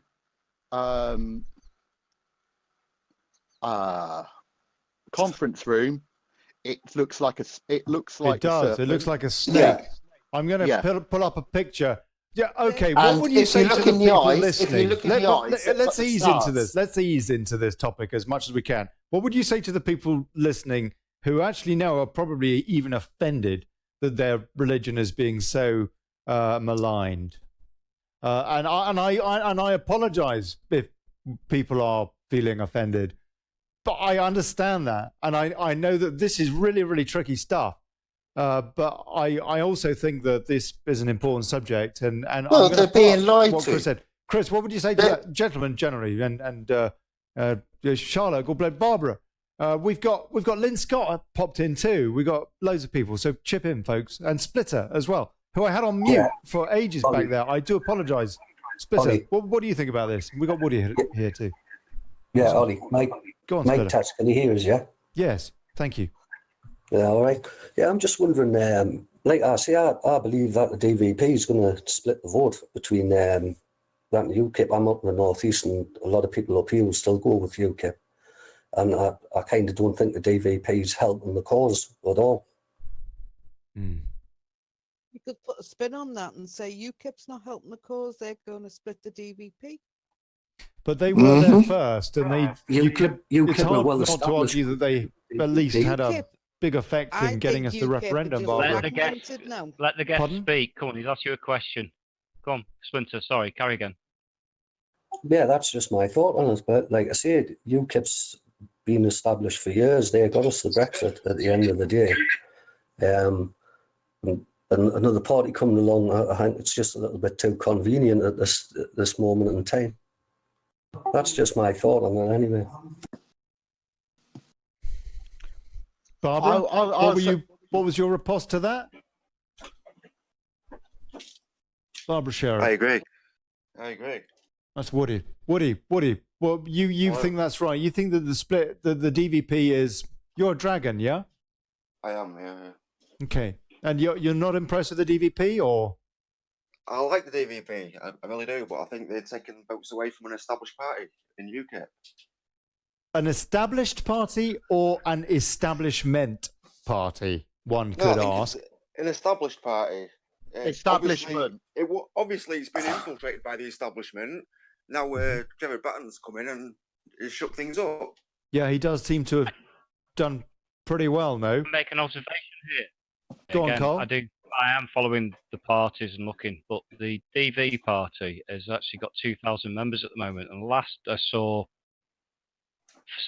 6 weeks ago, UKIP was to 10,000. The DV's done really well. They have done well, but I think it's wrong. So what's UKIP doing wrong? I'm not voting either side. UKIP isn't getting any press attention, hardly any. Exactly. I mean, when you compare the importance of UKIP, which did a lot to get us that referendum, when you compare, so their role and the importance of their message, apparently it is an important message. They got 4.8 million votes in one general election. At the same time, I think the Lib Dems got about 56 or something.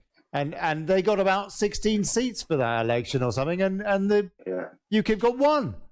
It's the voting system that he's changing. To get PR. UKIP on, but the press is all about Russia and all that, and you just refer to the top of the show. It's just a joke, isn't it?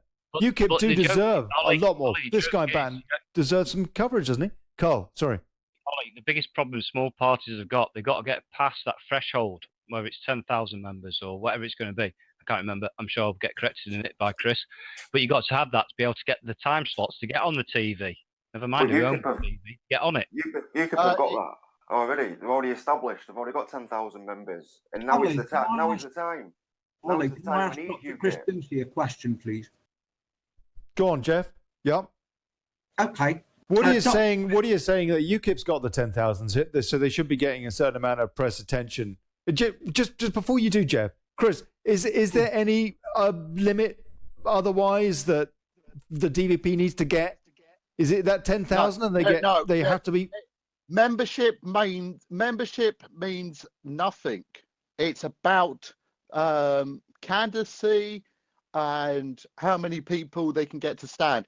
Now, obviously, we've not got a lot of people standing because, hey, we've not got as many as we wanted, and the reason we haven't got as many people standing is because we've got an election within 2 months. The nominations have closed within 2 months, less than 2 months from the founding of the party. We originally were not going to stand, as Gavin has said, but people have actually said they want to stand. So we've got people standing, and we're trying to build. Now, the reality is, UKIP since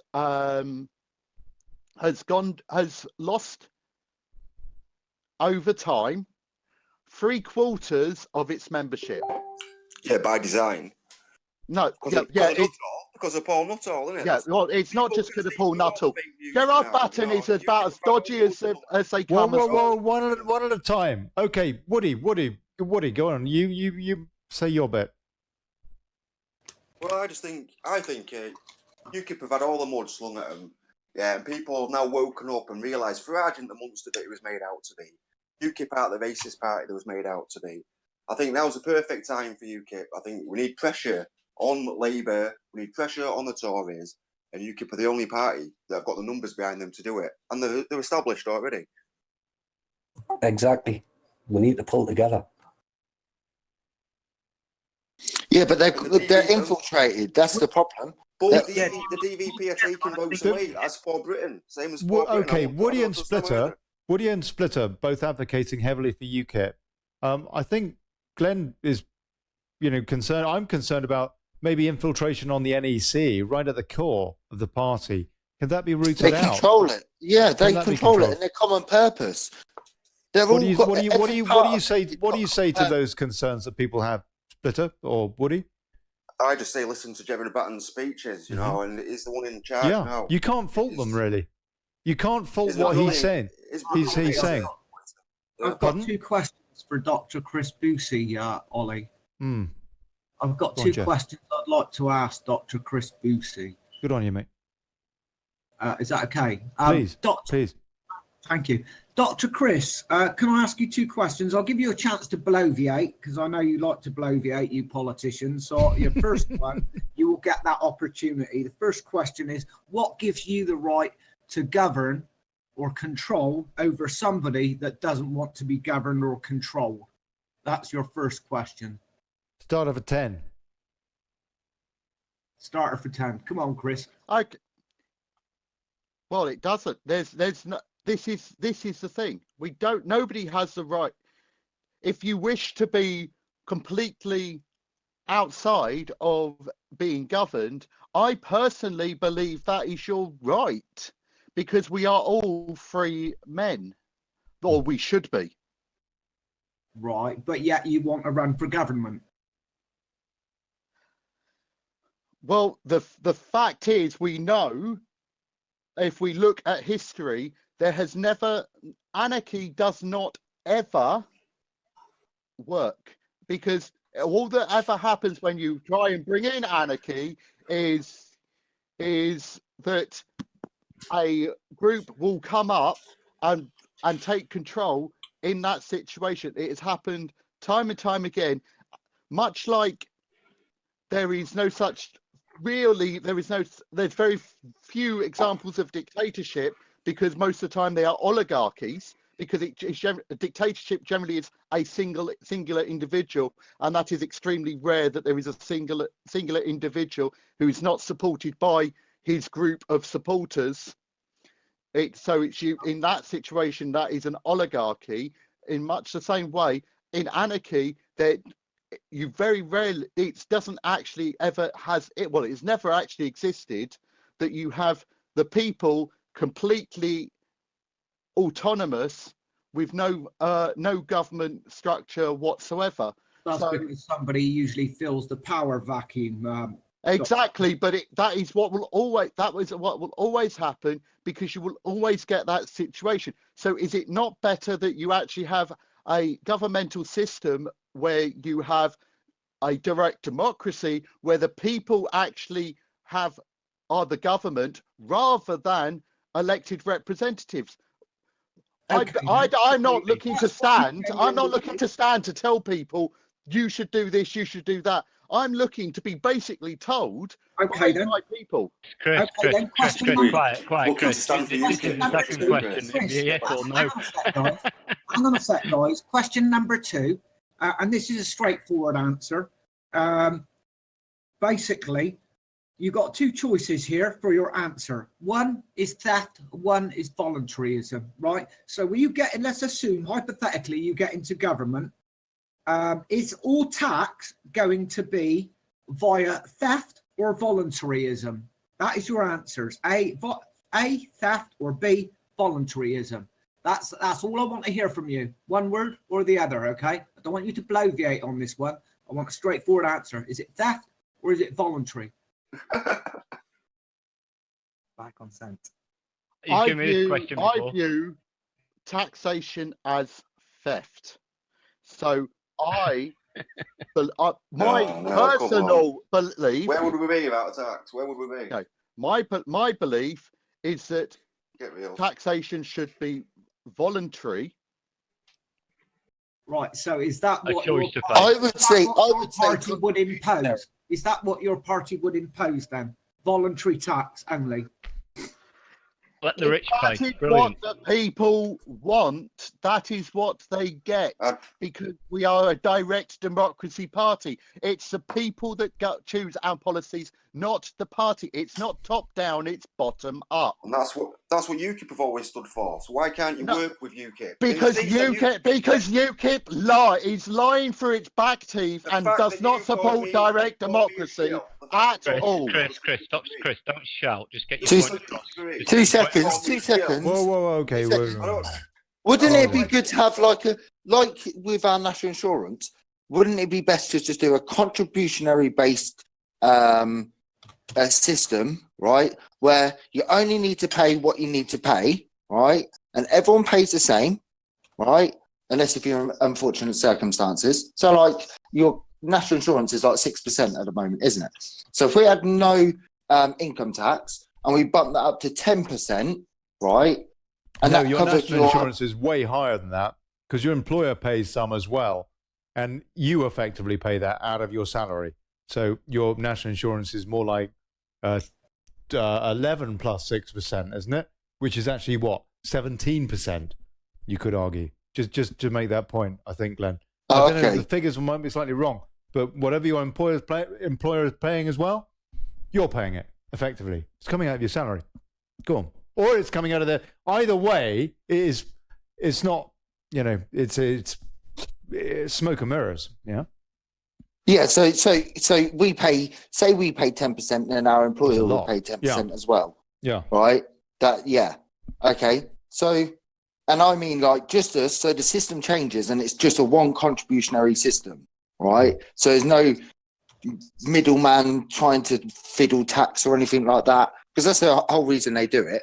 So if we had just a contributionary based system where it paid for the NHS, the police, or everything that needs to be done for society, the basic needs, right? Then what would be the problem? Because there'd be no VAT. Would people agree to that? Because I think that's a fair or else thing it could be, or else we could just have a service tax. I don't know. Maybe that would be fairer. Yeah, well, that's what I mean. That's what I mean. I'm not stating what it would be national insurance. I'm just saying it would be something of that nature. It's ridiculously complicated. Where we all have to contribute 10%, and then all of that money. Glenn, they did this for years. It was called religion. Yeah. Christianity, you might give 10% tidings of what you go to the area of the parish you worked in, and that money went to the church and it went out to local areas. What they did is they split politics away from Christianity and took it out of politics. And then they could tax you twice, and you went to go and do politics. Or don't, they'll tax you commonly. Yeah, so tax is a theft. And Yeah, when but your that's what I'm VAT saying. A when your contribution VAT is based. going to pay for Europe, and what you have to pay as a business or your consumer, which we can't reclaim that back on VAT as a small person, unless you're in a small business or a big business, you can start claiming it back. It's a fast. And That's you why can't- VAT we need to VAT leave, we need to subsidises. leave the EU and take off VAT from gas, water, and electric for essential From household everything. people and From make the everything. poorest people the most beneficial because of that simple reason. Get out of the EU, take the VAT off. You keep it on business for a while, then take it Yeah, off but businesses as take well, it off and then of drop all it off. Then consumer. drop it off the market. You don't have to do it all Take in it one off. go. Take it off of Just consumer take it off. products. Take it off of all consumer products and leave it on the how it should be. The tax should be on the Well, company, you not can be rational about subsidised it. by Let's do it the slowly. company. Yeah, Yeah, I'm of going to do course it you can slowly, decrease it. so the economy can cope with it and take it off slowly. But you won't have to pay EU or the VAT when we got there, and take VAT off here. Child tax credits. How many kids, and we're actually seeing what you've got to take them. Why don't you just drop the fucking bills for everybody who's a lower worker? Sorry for swearing, for the lower workers. When you have a country who says the small businesses, mate, are the backbone of this country, when you don't have that job anymore, for none of your reason, you lose it. You can't go and claim anything. It's be the backbone. You start a business, you are going to fail at 60%. The 40% left in the next year, it's 40% of them. You end up being about 12% of the original 100 what started to be the backbone of Britain. You get no help as a small businessman trying to make something work. That's why we need. That's why we need what what's you called get VAT at 80%, and it's 80% from nothing. Okay, Yeah, gentlemen, so that's gentlemen, why- let me ask a Terrible. question quickly. a Let me ask tax you a cut let me Trump. Blimey. Very quickly. David Wolf and Glenn Rocky Teal, are you doing Hive Mind tonight? Yeah, I was just about to start doing it. I was just about to apologise to say goodbye, and I'm going to start the Hive Mind broadcast. Well, listen, hold on a sec. Just an idea. Would it be useful to you just to continue using Discord and everybody that's in the room here? And then anybody that wants to go to Hive can just go to gov.ly/Hive and listen to the conversation carrying on. Would that be a good idea? It's a bit too, I'd say it's a bit too open in here. No Right. offense to everybody. There's too much going on. Okay, all right, fair enough. They don't like you lot. I say They don't one like thing. you lot. Yeah, they don't like They don't want you. If Glenn is trying to Cheers, do what guys. he's talking about before, the last thing he wants to do is mix everything up, innit, Glenn? Fair enough. Listen, I wanted to show you before look, I'm going to close off. Yeah, I got to go. Basically, I got to go. But I wanted to show you this, guys. This is what we were talking about. I think what Chris was saying about this hole that looks like a snake's head, and that's it, folks. Can you see that? It's let me see if I can put that in the middle of the picture somehow. I've also heard that in the actual there's like certain chambers. There you go, it's better. They've got hanging at the end here candle holders. They've got hanging tea candle holders, and apparently they show up like gargoyles and stuff like that, and all these demonic natured things. This thing. Look at this. This is at the end of the hall, behind where the Pope sits. I mean, this thing is like something out of, I don't know, purgatory or something. Awful. Look at the chair. Look at the chair that he sits in. Yeah, it's mad. It's mad. It's completely mad. Check out this Serpent Hall, people. Just Google it. Serpent Hall. Even the hall, looking down, looks like it's a serpent's tongue. You've got its eyes here. You know, it's and the eyes have stars in. And the ceiling of this place. Sorry, Glenn? The what? The eyes have the pentagram in. Do they? If you look close enough and study it, you can see the eyes have the pentagram and star in. Even the roof. Look at the roof here. You can see that's one of the sides where the eye is there. There you go. Oh, can you see that? Don't know if you can see that. Anyway, but you can see the slope of the roof. It's like the same curvature of a snake's head. So I'm sorry that we went back to Brexit, frankly, because I thought we were going to get into a good old satanic conversation there. But you know what? Anyway, I suppose it is about Brexit, and yeah. I want to say a big thank you to everybody that got involved tonight. Thank you, everyone. God bless you. God bless you. Thank you. I'm gonna Doctor head of up and Divinity all. is quite posh, isn't it? I think Alexander's probably right.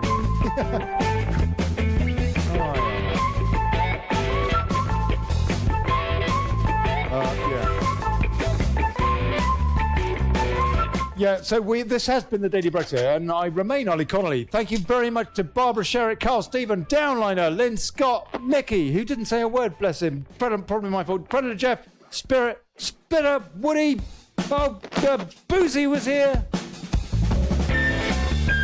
David Wolf and Glen Rocky Teal. I think if you go to gov.ly/hive, Hive, I think it should take you to their live stream. I understand. Maybe give it a few minutes, I don't know. I'll be back tomorrow, 6 o'clock. Yeah, YouTube, which is gov.ly/YT, and Facebook as usual.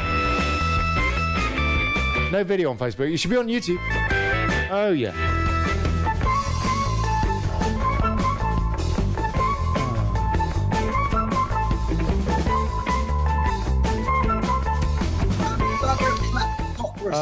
Anybody, I don't know, got anything interesting going on tonight? Doing anything fun? World of Tanks sounds like a plan, Ollie. World of Tanks. World of Tanks. They sound like Triangle. He's into all that. Oh, here's to us and bugger plutocracy, yeah? See you tomorrow. Ollie, before you go, mate.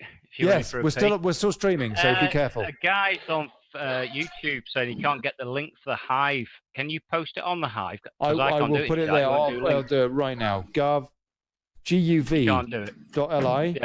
hive.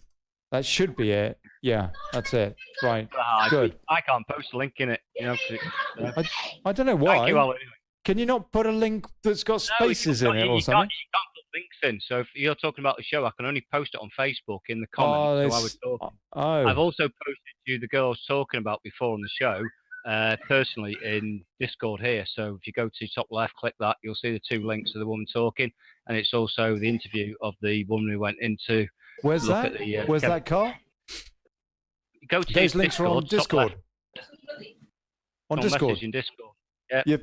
Yeah. So top left, and you'll find the 2 links. But they're worth watching. That was this afternoon. I'll look into how it may be possible to add links to YouTube, because I want folks to be able to add links, because people on Facebook add links to stuff which we reference a lot. And so it's pretty inconvenient if people can't. You could actually do 2. So when you've got your Facebook account, you could actually do it as a post on your page. And while you're talking about it, you'll tell people, go back to YouTube, go back to Britex, which is still there, but it's not really live.